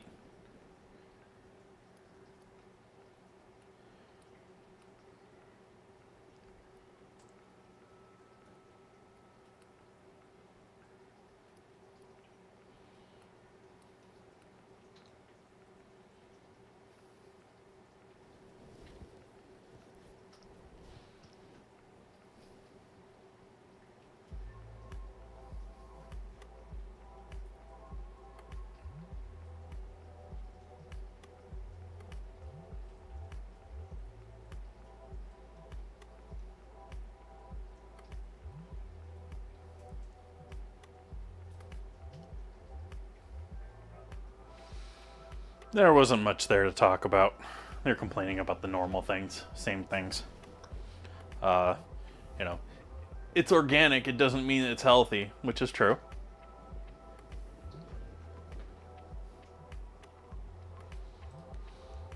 Eat dinner casseroles to help reduce inflammation.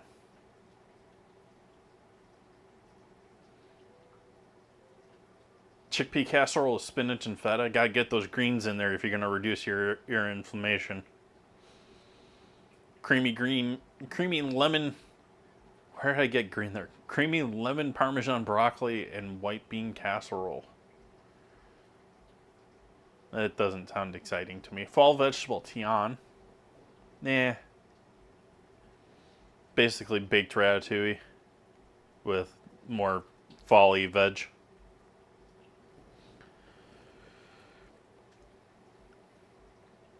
Or confit by Aldi if you'd like to use the Thomas Keller version.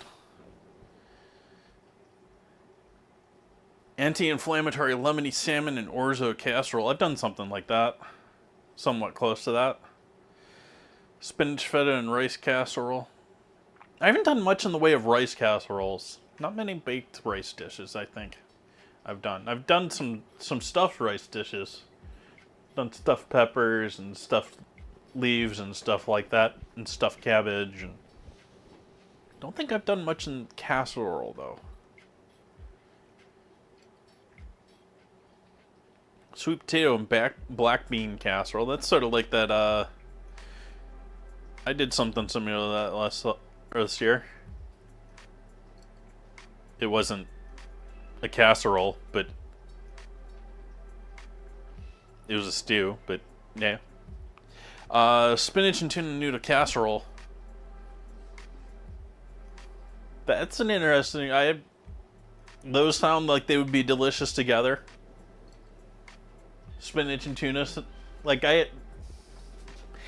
it's one of those dishes that sounds like someone's probably been doing for ages, but I haven't really heard of. And so, I feel like I should be like, oh yeah, duh. No, wait, no, of course people do that. But I haven't heard it at the same time. Of course, my memory, I probably have heard of it and forgot.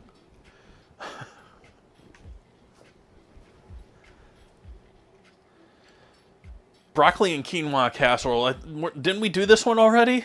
Are we repeating here? No, we did salmon and quinoa, or salmon and, anyways. Broccoli and protein casserole. We have any quinoa fans in chat? I haven't done a whole lot of quinoa on stream, but I used to do it all the time.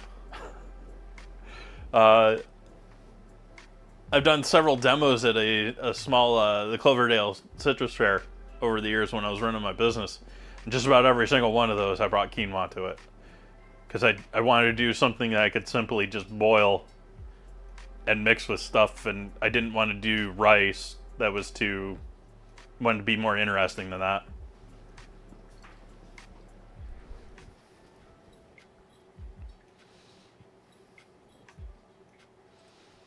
Let's see what else we got here.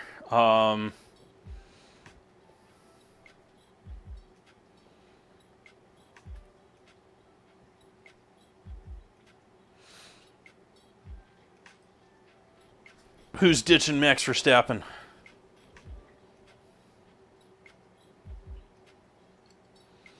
To Aston Martin? What? Anyways. One of his race engineers is jumping ship. I can't even remember all the drivers on the field these days, so...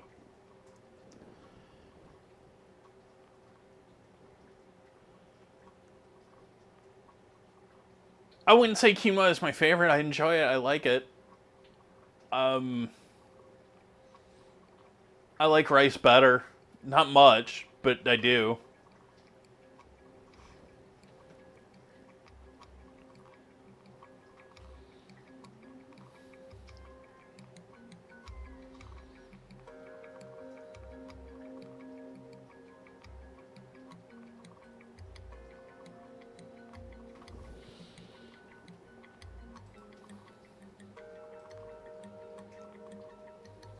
Where's more food? Give me more food, Google.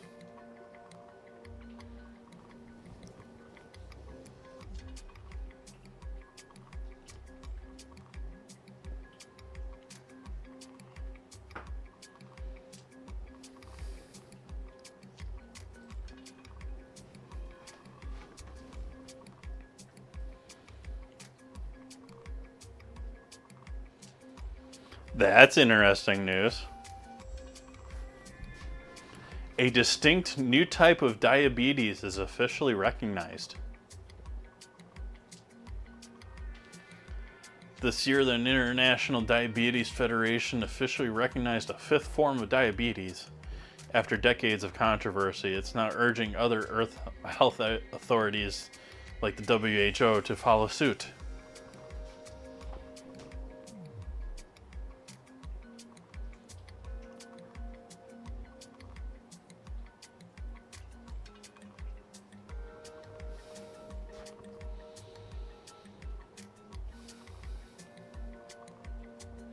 It's not like a novel new form of diabetes, though. I mean, I've sort of said that already, but it's not like it's like they're saying they can't hardly tell the difference between them, so it's sort of like it's good for classifying it so they can properly treat it in the most effective way. Don't get me wrong, but it doesn't sound that exciting and news at the same time.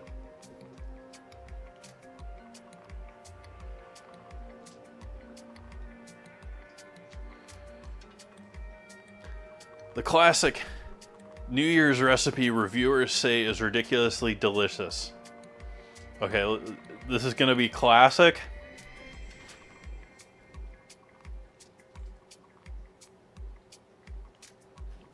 Collard greens are pretty classic. This is New Year's Day, though. Okay, so this New Year's recipe, it's not New Year's Eve. We were talking New Year's Eve earlier, and so that was stuck in my head. But New Year's Day, yeah, collard greens and black eyed peas are definitely New Year's Day food. Considered lucky foods.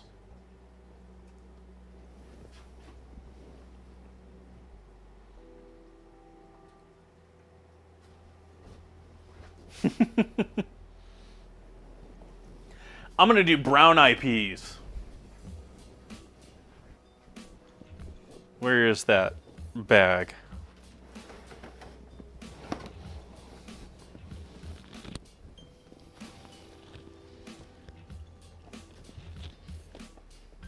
Oh, well, it's around here. Oh, there it is. Well, brown-eyed beans, but we're going to call them peas. But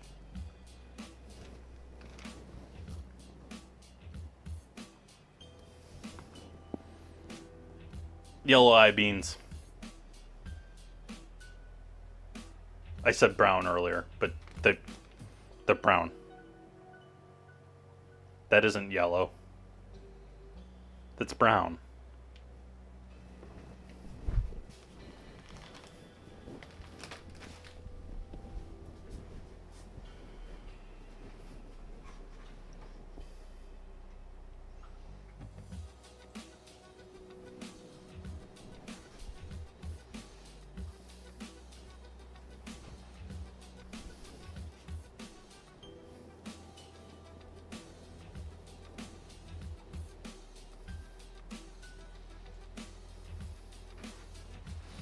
But I would say that good greens with, nice smoky hock and good flavored broth, that is delicious.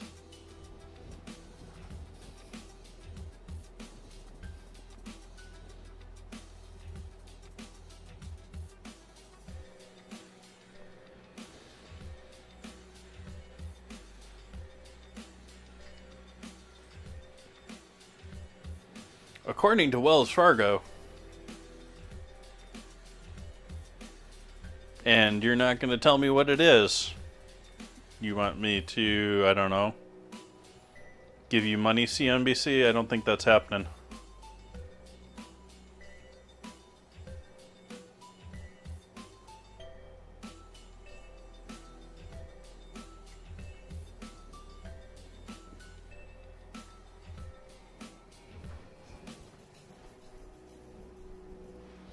Experts warn the internet will go down in a big way, and you better be ready.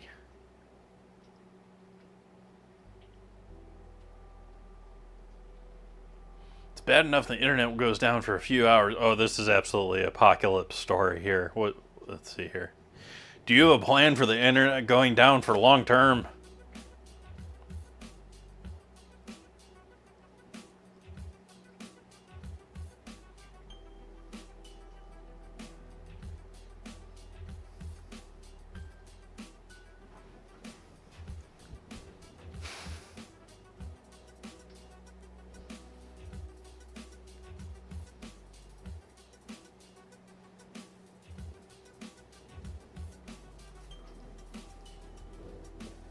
Right there with you, yeah.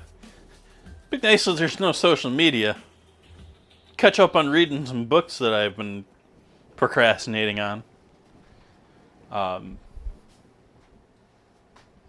Beyond that, wouldn't be able to stream. I wouldn't be able to hang out with all of you.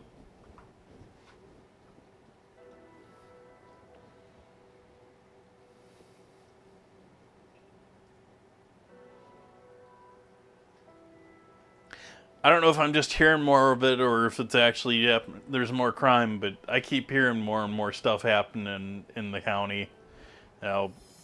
People getting caught with significant amounts of meth, gun charges, and stuff like that. We're sleepy little wine country. We ain't supposed to be getting that. No, yeah.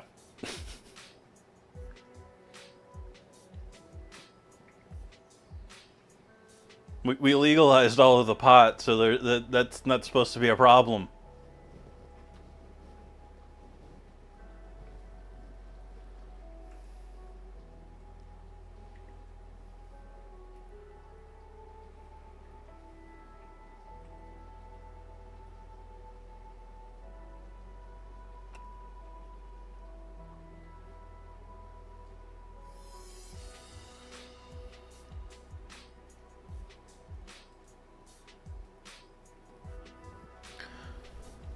World's smallest autonomous robots. Don't we have robots that are like microscopic at this point as far as like...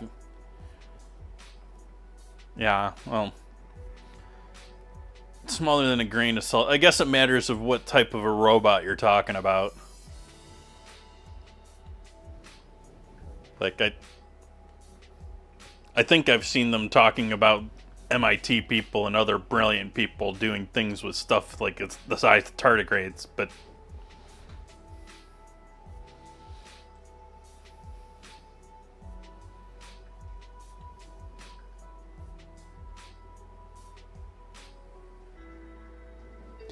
Windows 11 File Explorer update aims to reduce RAM usage.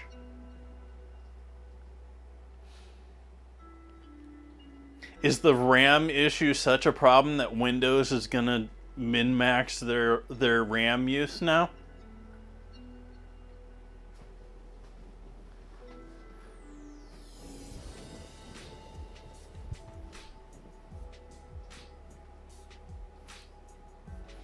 Or is it them just saying things like that for marketing? To get me to say stuff about their lousy company?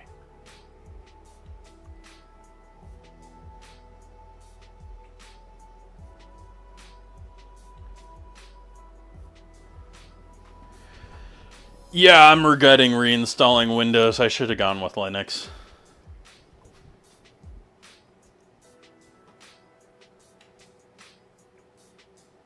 I still might, because that PC doesn't have a whole lot on it.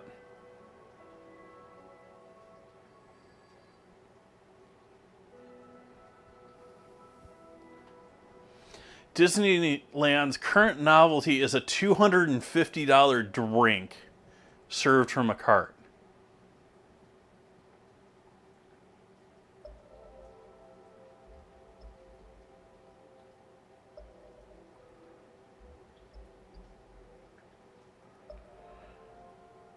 The snack cart at Disney's Grand Californian Hotel.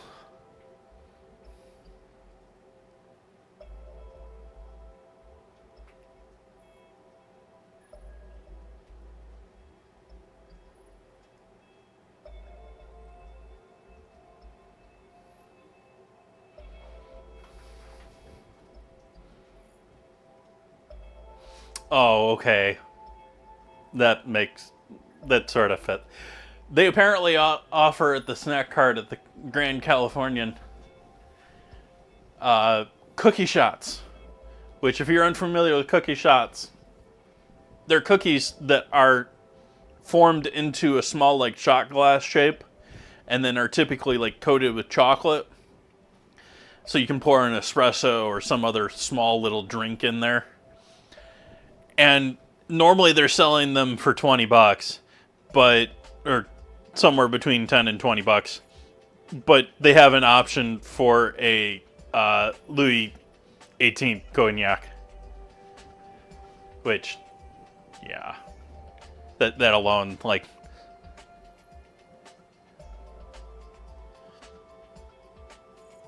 oh, it's not even your first time, like, wow. That sentence right there just makes me hate the newspaper.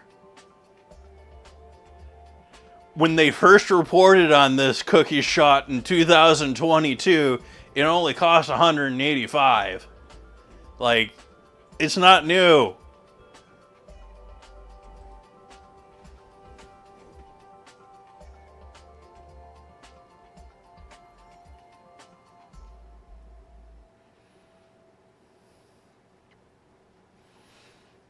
Hey, did you know you can now change your Gmail address? Instead of just having 50 of them linked to the same box?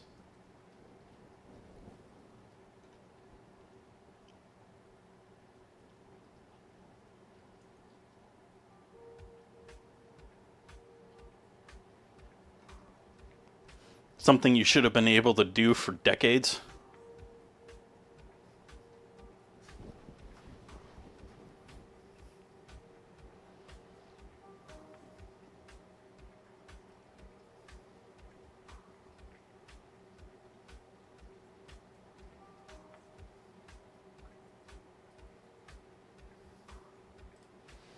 Beloved fast food chain in business for more than 60 years, quietly closing locations.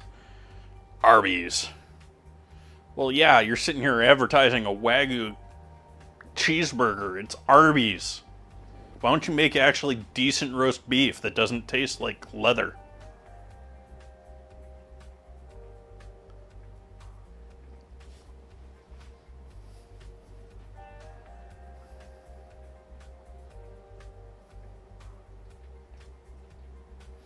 These 5 infrastructure stocks have more than tripled this year on the AI trade.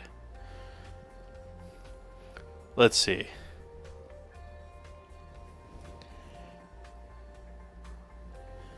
Nvidia.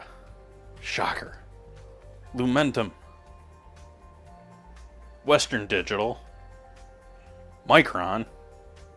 And Seagate. Oh, Celestica, too.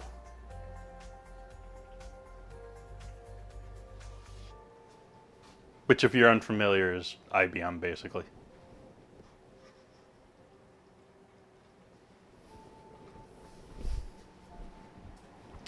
My earbud's dying. I have to change my earbud now.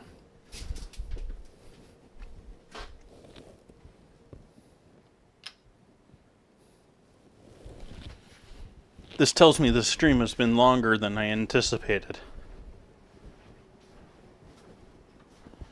Did that stop the music when I changed earbuds? It looks like it did.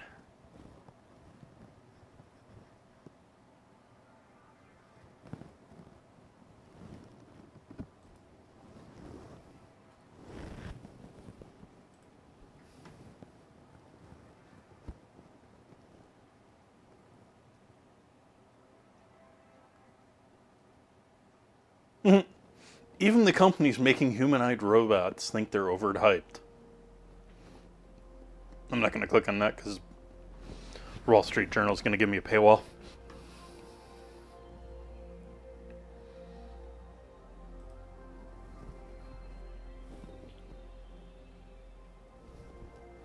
Top 6 robotics stories of 2025.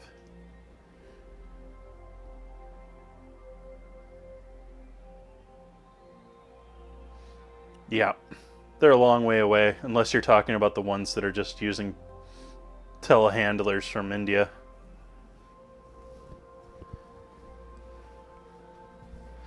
Exploit allows for takeover of fleets of unitary robots.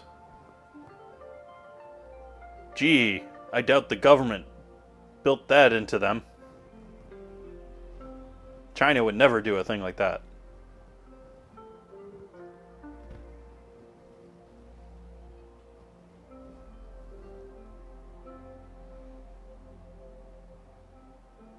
Amazon's Vulcan robots now stow items faster than humans.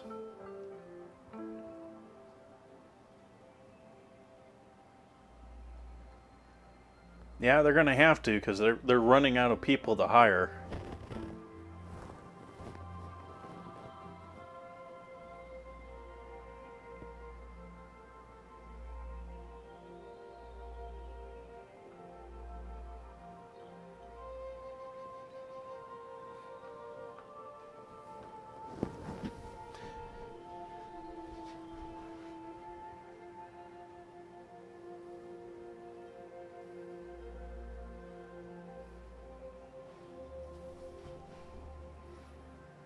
You know, I bet you the person that develops the company that best moves around the most popular robot is probably going to make a pretty big penny. Because a lot of these robots, these humanized-sized robots, are probably going to get moved around, and there's probably going to be a service. And you can probably have the service in your place for a couple of months, and if you don't pay, they'll just leave.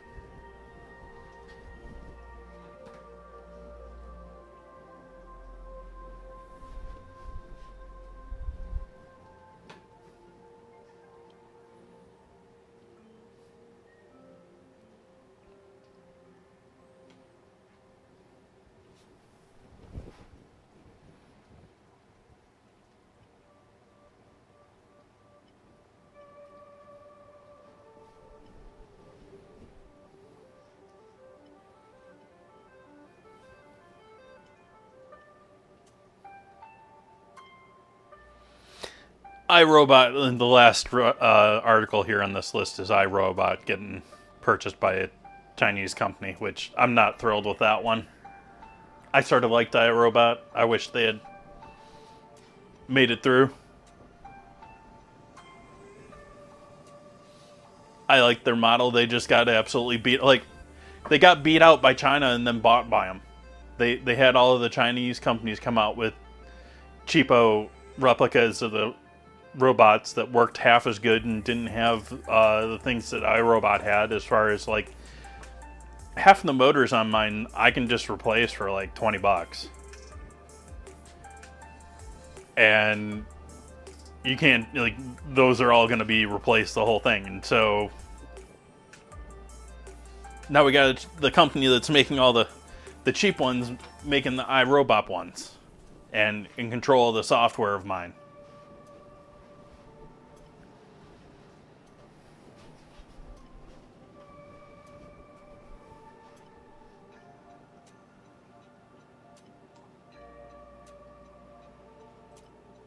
Let's see what we got here.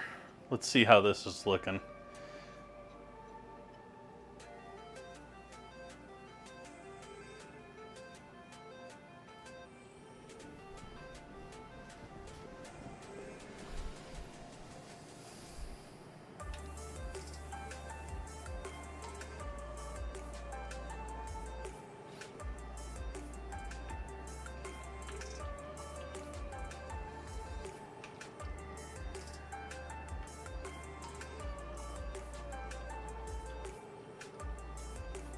Like, we're sort of there, but we're sort of not.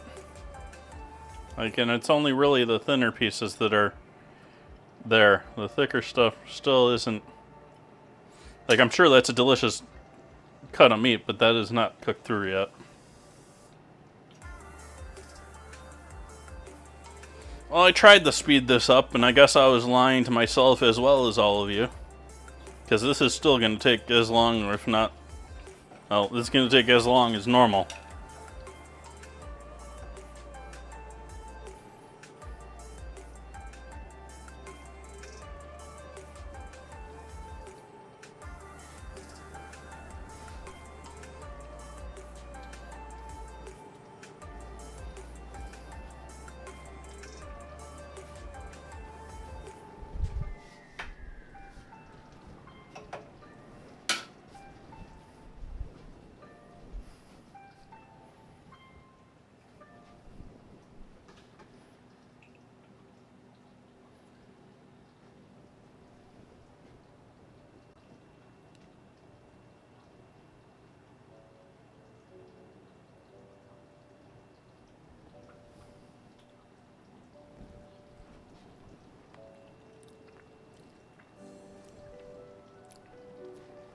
That's yummy.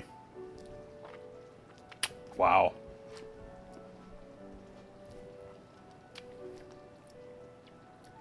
Me likey that. But it's not cooked through. So I don't know what to do about this really, chat. Some of it is, but some of it definitely isn't.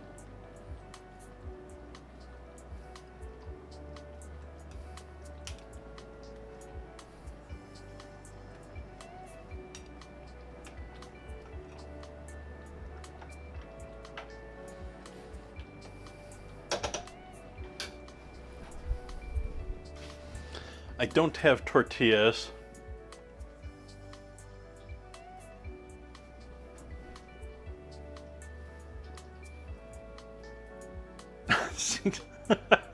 That's Amazon for you.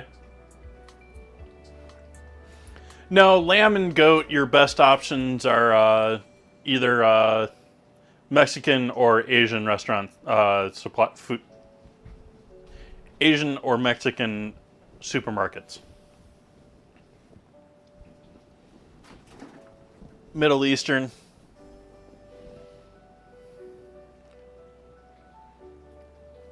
Which is really sort of strange because a fair amount of it comes to us from Australia.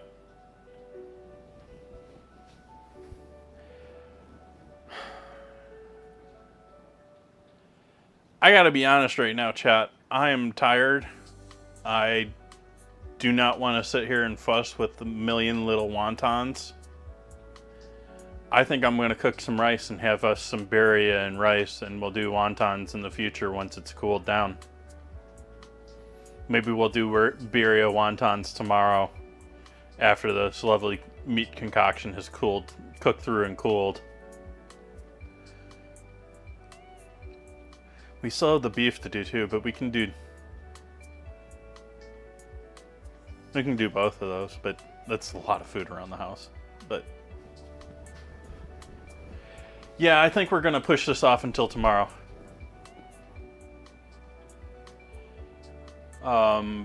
Let's make some rice.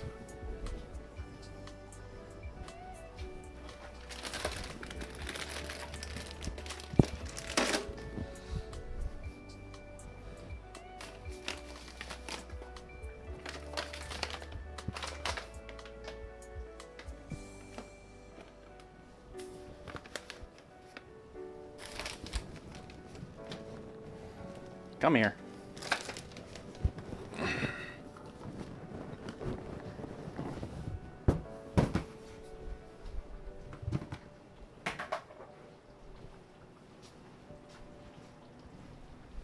Oh, I don't have the rice in the packet.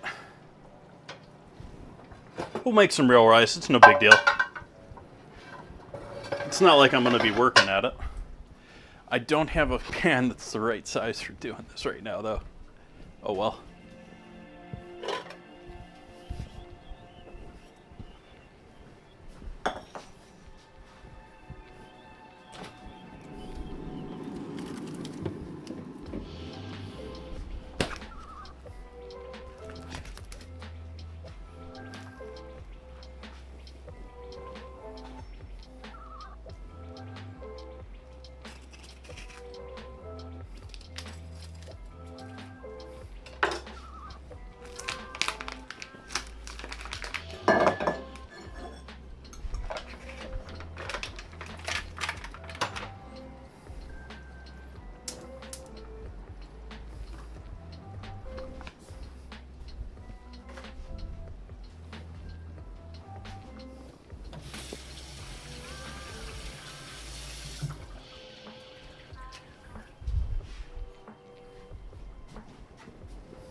No.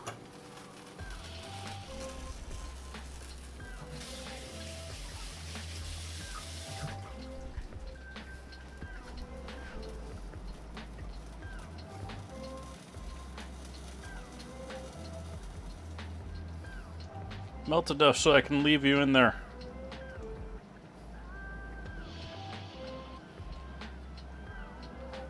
There we go.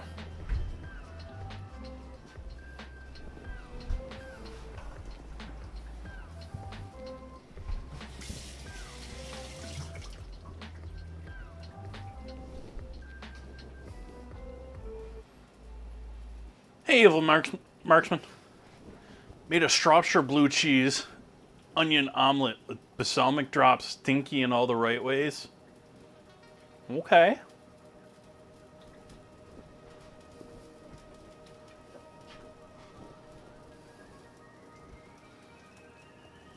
I'm sort of of the opinion that there are many amazing stinky cheeses, but cheese doesn't have to be stinky to be amazing.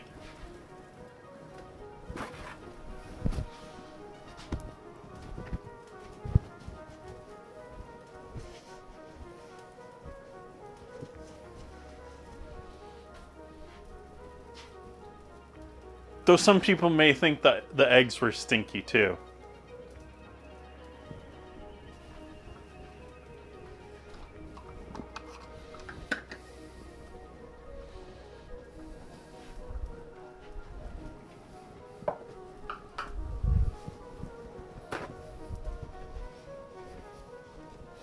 We have any sulfur sensitive people in chat?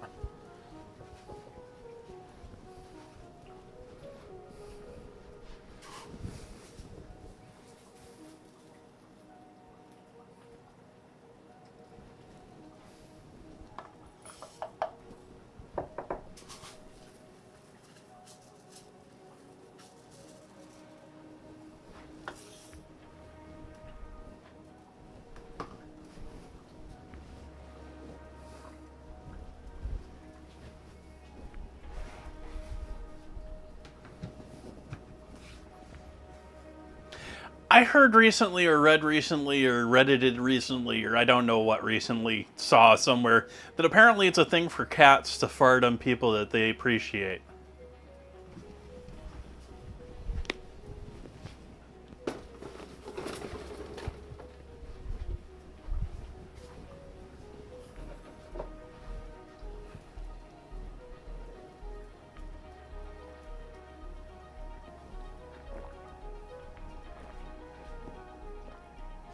I think dogs do that too, but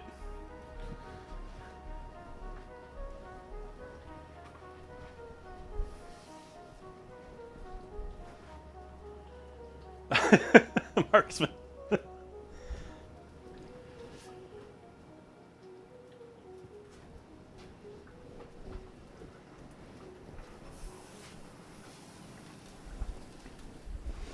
Add some salt in there with our stock. That'll help it reduce down quickly.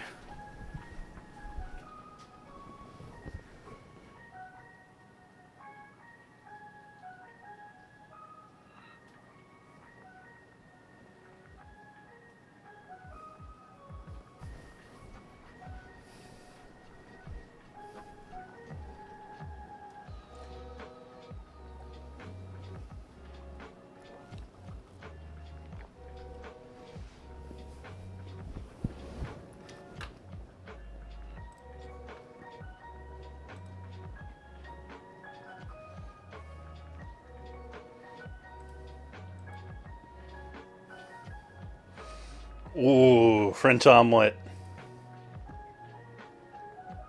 Well, not quite French omelet. We don't have tons of color there from the cook. It's in that style. It's a French omelet, but it looks like it's a bifold instead of a trifold, which is a little bit more modern American omelet.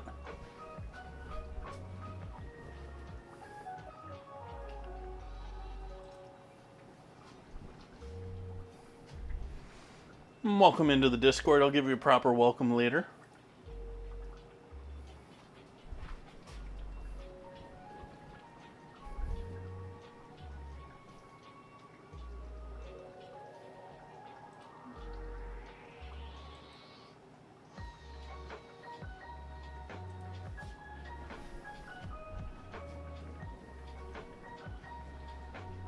French style is a lot of fussing.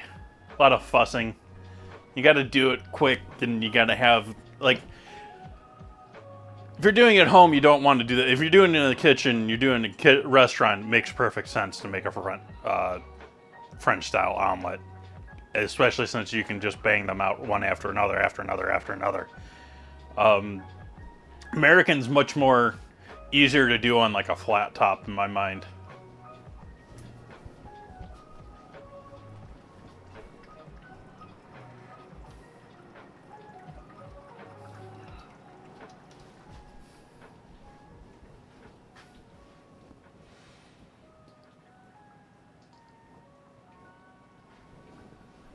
The real trick to the French style, I don't know if anyone's properly taught you or showed it to you, is banging the pan at the right point and folding the last one onto the plate itself.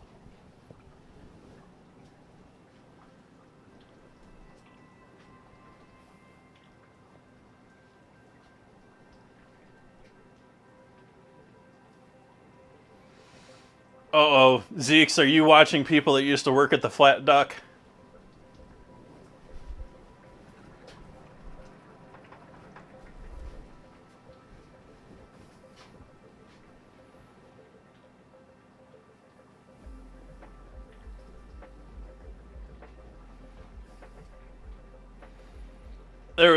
There's a guy that I'm about doing. The Fat Duck is a famous London restaurant, UK restaurant, and one of the people that got it, that was working there as it came up to its claim to fame, has been doing YouTube videos lately. He did one with what's his name, the coffee guy. And I do want to do the Fat Duck stock at some point, but Heston Blumenthal is great. This guy that's doing these videos, whose name I can't remember to even tell you if I wanted to, he just sounds like he just comes off as a know-it-all to me, which is sort of irking me about his videos. Otherwise, he's been very scientific and very thorough, and he just went through talking about different pans and said he basically sticks with an aluminum pan. And yeah, cast iron, screw you. Carbon steel pans are great. They're great with a hot flame, typically with a hot flame. A burner that's, I would say, is hotter than most home kitchens. I would want to use one in a commercial range.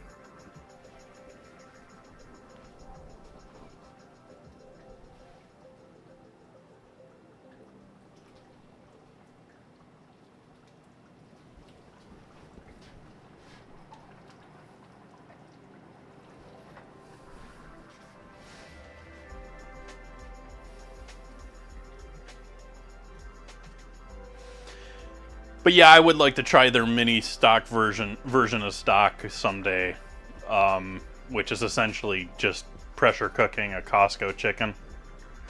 But yeah.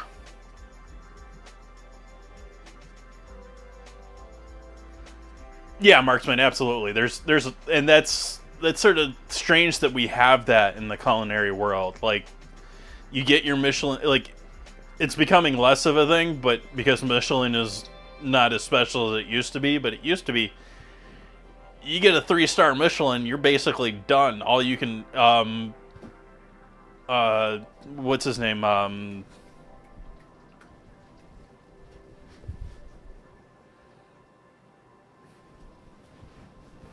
Marco Pierre White, at one point talked about building a Michelin star restaurant is akin to creating a fine Rolls Royce, in that it's fun and interesting to make it all work, but once you've got it working, the only thing there is to maintain it, and that is not fun whatsoever.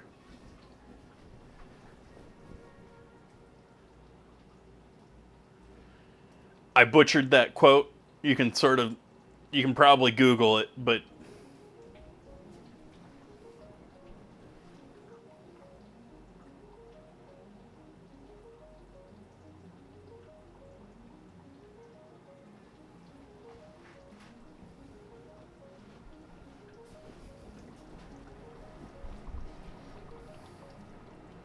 which is sort of what Noma tried to do, and they sort of... They're still doing stuff, but they're mostly trying to sell you products these days.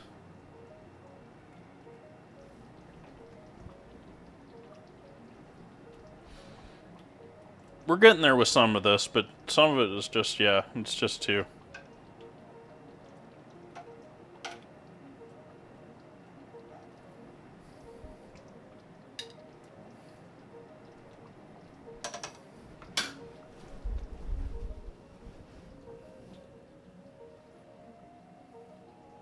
Noma sort of tried to do that, and they started doing like pop-ups around the world for short-term things, but I don't think it was worth it to them.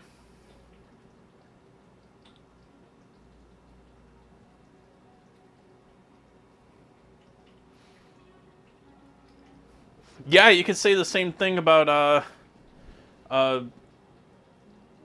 World what's his name? Mr.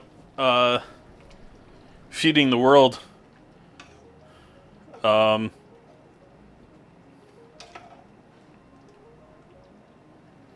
Spanish chef, can't remember his name. But his LA restaurant, like, was spectacular in that sense. And, like, one of the people that I knew I graduated with worked there. And hearing him talk about some of the stuff they were doing, just even on their amuse or appetizers area, was just like I've talked before about how restaurants have never really done, in my mind, theater and entertainment proper compared to, say, an amusement park. Like, you come back from an amusement park and you've got a whole, it's been an experience. It just wasn't some good food that was expensive. There's ones that dabble in that area, and Linnea and stuff like that, but I don't think any of them have gotten anywhere close to it. The potential one there is, what's his name's I'm still talking about the same guy, the Spanish chef.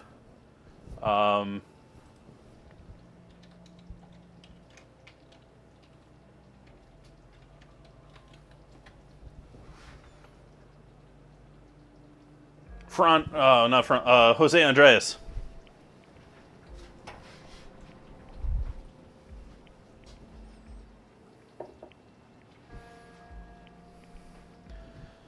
Jose Andres' restaurant in LA. It sounds like it was a riot. I really wish I'd gone to see it. I don't know if it's still working or not. It's probably not the same as it used to be either.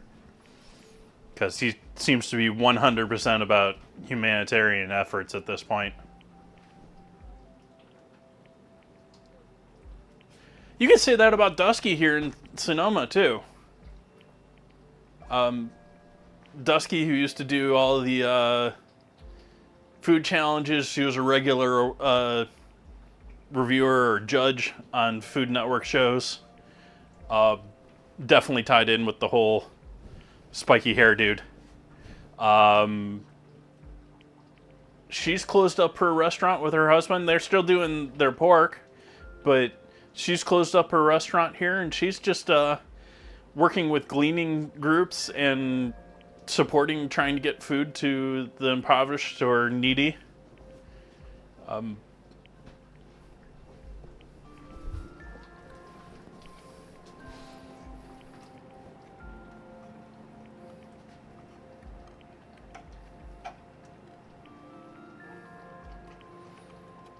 I mean, John's still doing the bacon, but John's always been sort of doing the bacon. It was sort of his thing, separate from her.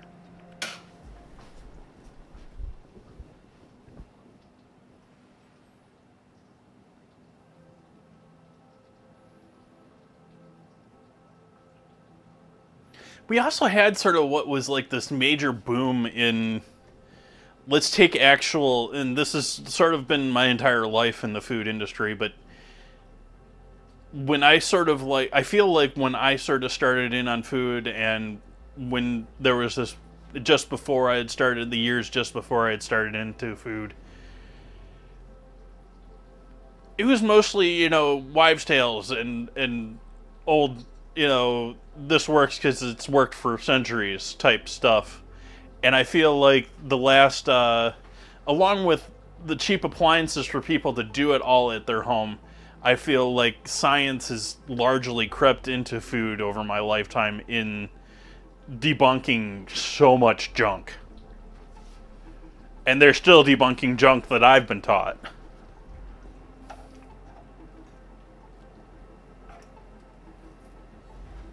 Alright, we're boiling here. Time to add our rice.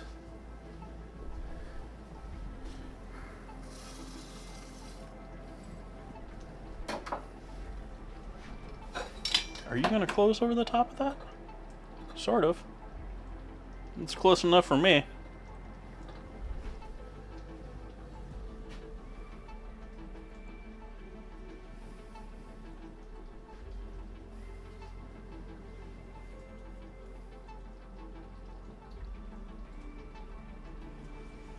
And so, like, we had this, like, along with the whole modernist cuisine movement, the whole Ferran Adria and his foams, Heston and caviar, like, distilling everything, fermenting everything, Noma doing everything with ferments in that area. Like, it's just all been more and more of a scientific approach to stuff that we have done forever. I hope you're having a fun night. It's, what, 4 or 5 in the morning there?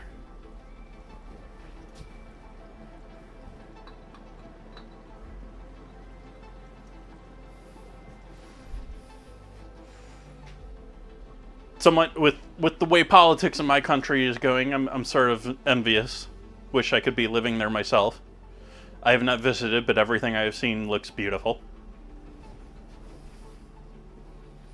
Not necessarily populated, but beautiful.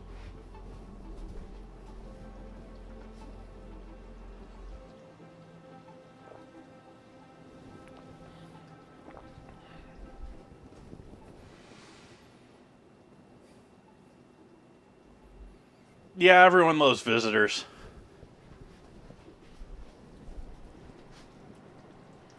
And cut the heat on our rice now, and we'll let that cook, sit there with that lid sort of on top.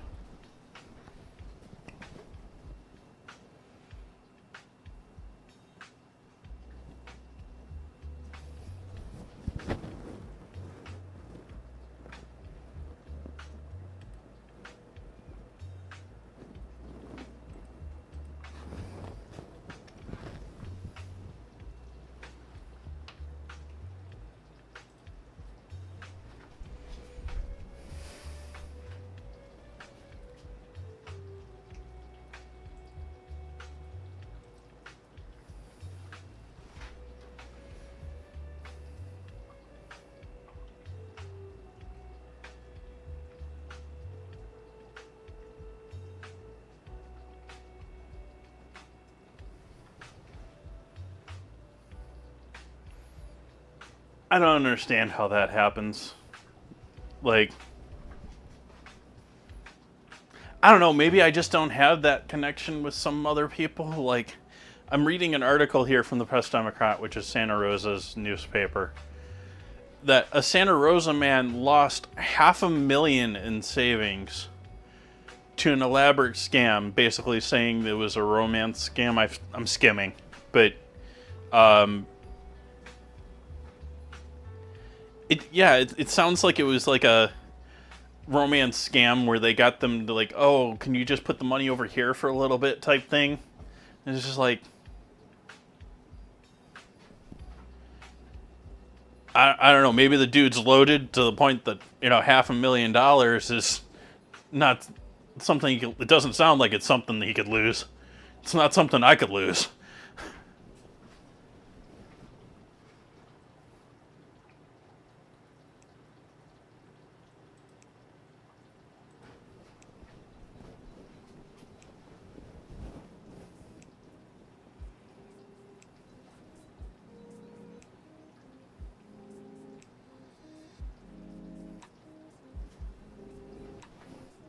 It's such a thing too. Like, it's largely like you. Yeah. There's no interest in bothering with any of it anymore. Like,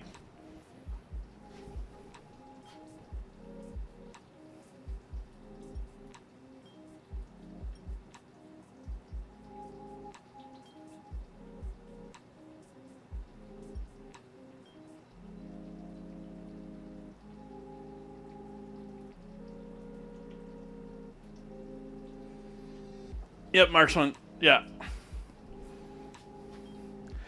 I'm not perfect about things, but I try to never directly click links in emails. I try to never accept phone calls and give personal info out. I'll call you back.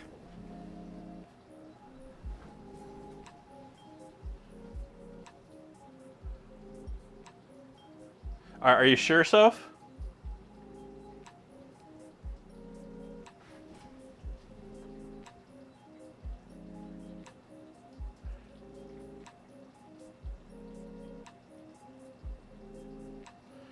It's not bad, Zeeks.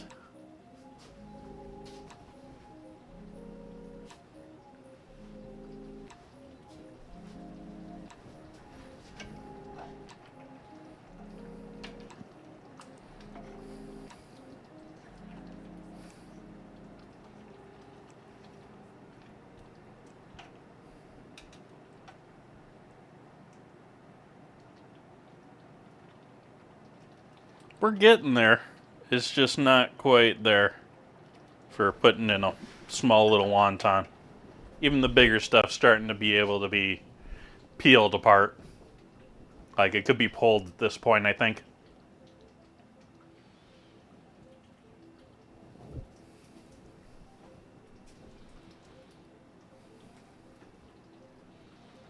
Myself, Zeeks, I'd throw a ham hock into that party, but that's me.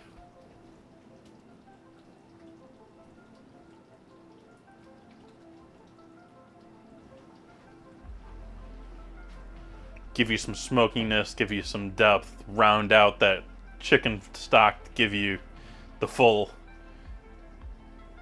depth.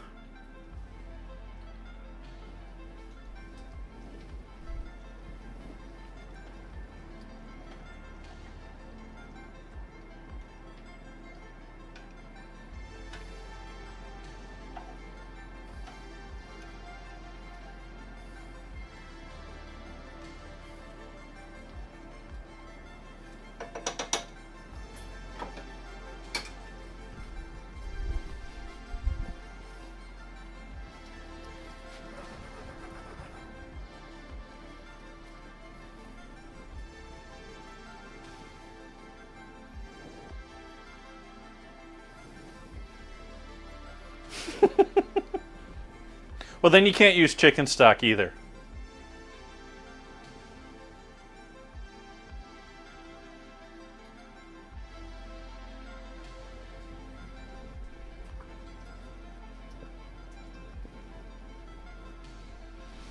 Do they do smoked tofu? Yes, I know they do smoked tofu, but do they do smoked, like, do they do like smoked block tofu? Like, the only smoked tofu that I remember and have worked with has been tofu skins.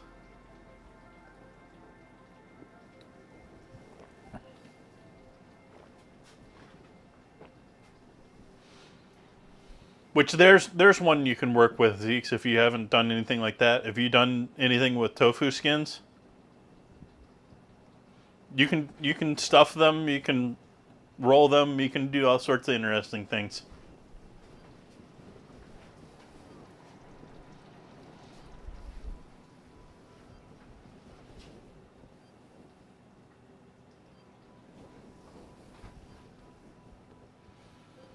They have some of them that I remember working with that were like a pouch that you could stuff.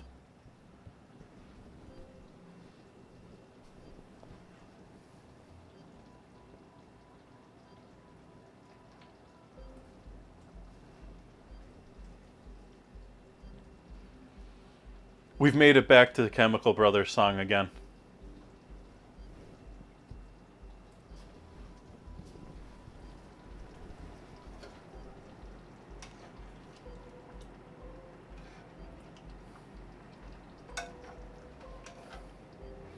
This isn't the Chemical Brothers, but it just sounds so much like some of their...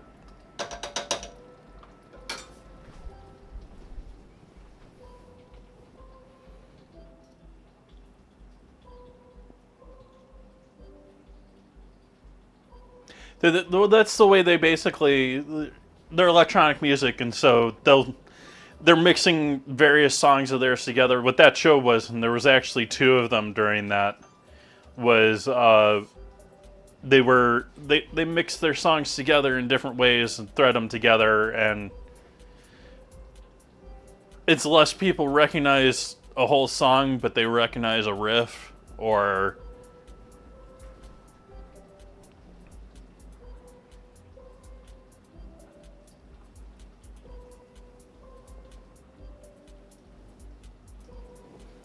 Oh no, it wasn't just one song. It was like there were two concerts. That thing that I linked.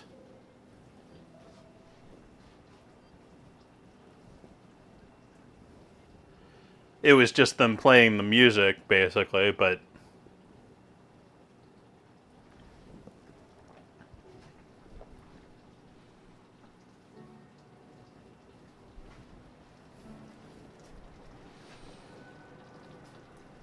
Another minute and a half on the rice.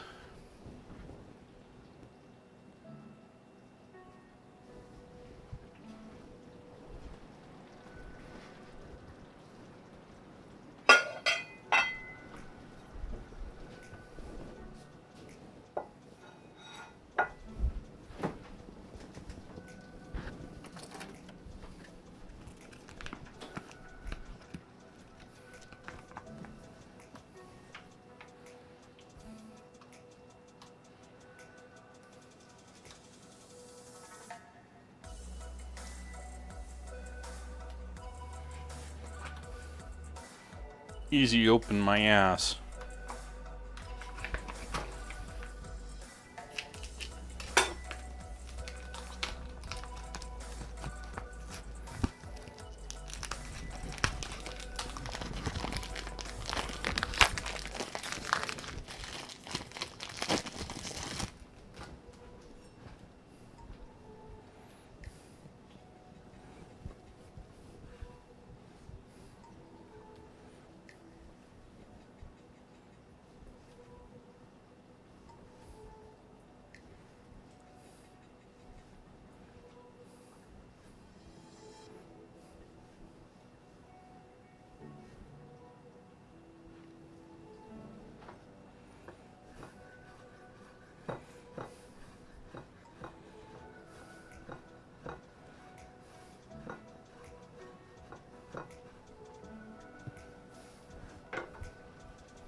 Rice.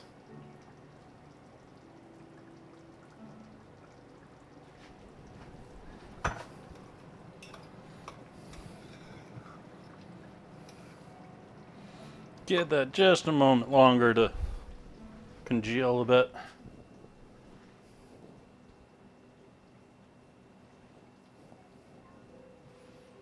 I have not.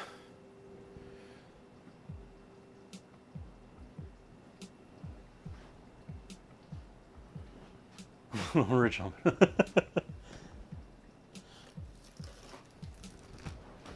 Seen American? Like, I can imagine American falling in love with butter that actually tastes like something.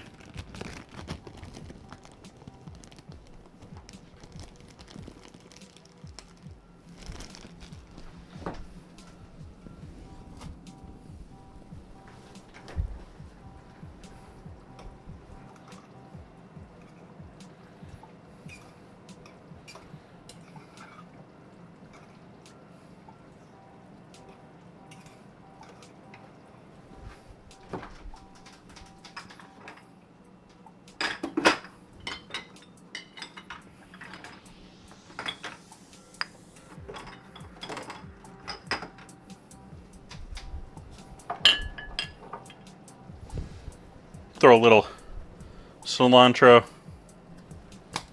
and parsley in with the rice.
And that's got bones in it and everything. I'm just leaving it.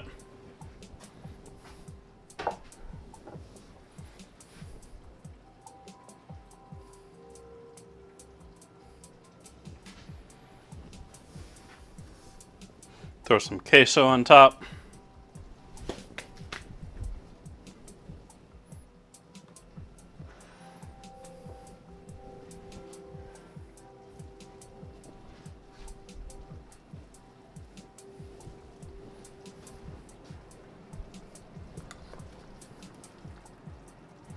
This has all turned out lovely, whether it's coated in cheese or not.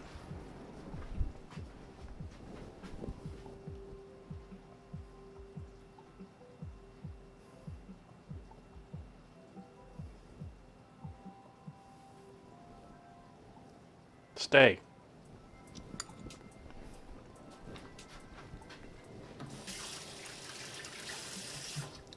That is delicious. Delicious.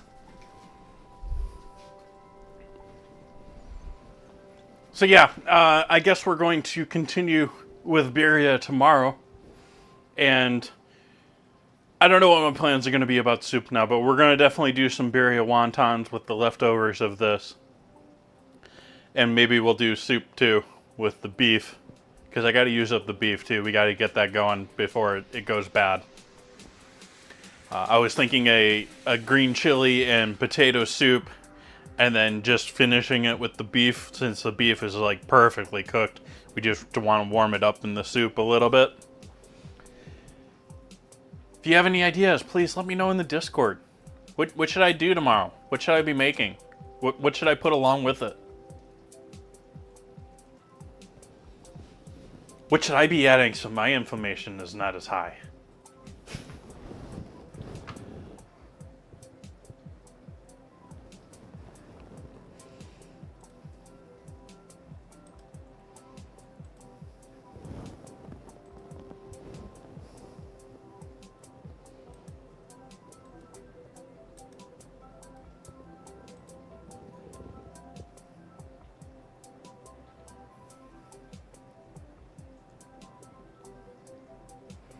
Let's see here.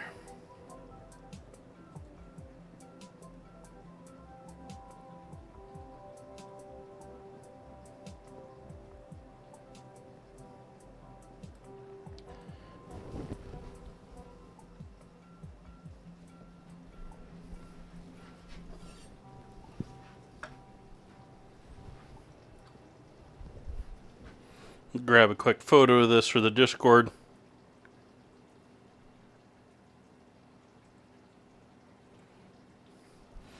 Leave the rest of this to cook. Nice hot pot.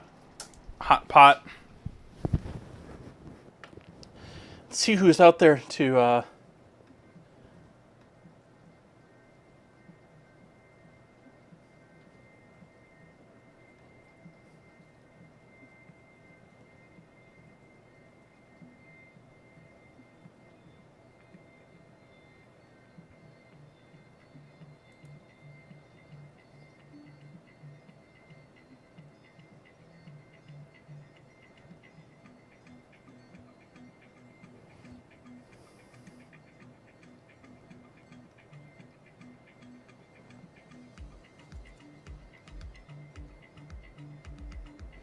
I think I'm just going to leave it there, folks. There's not many people on. It's sort of late for me, so it's probably not the same people that I'm used to looking for raiding. I hope you all have a great evening. Thank you for hanging out with me. I know it was a little bit of a sleeper of a stream, and ended up being much longer than I anticipated, cooking all of this meat. Like, I should have known. I should have been smart. Like, I should have been smarter about this and realized, yeah, this is a couple hour thing. Maybe we should have started this earlier. Oh well. Live, you learn. And sometimes you remember. I hope you all have a great week. I hope you have a good start into your new week if you have to work or not. I hope you a wonderful new year if you don't come to join me here for New Year's Eve on Wednesday. And I hope you all have a great night. Good night.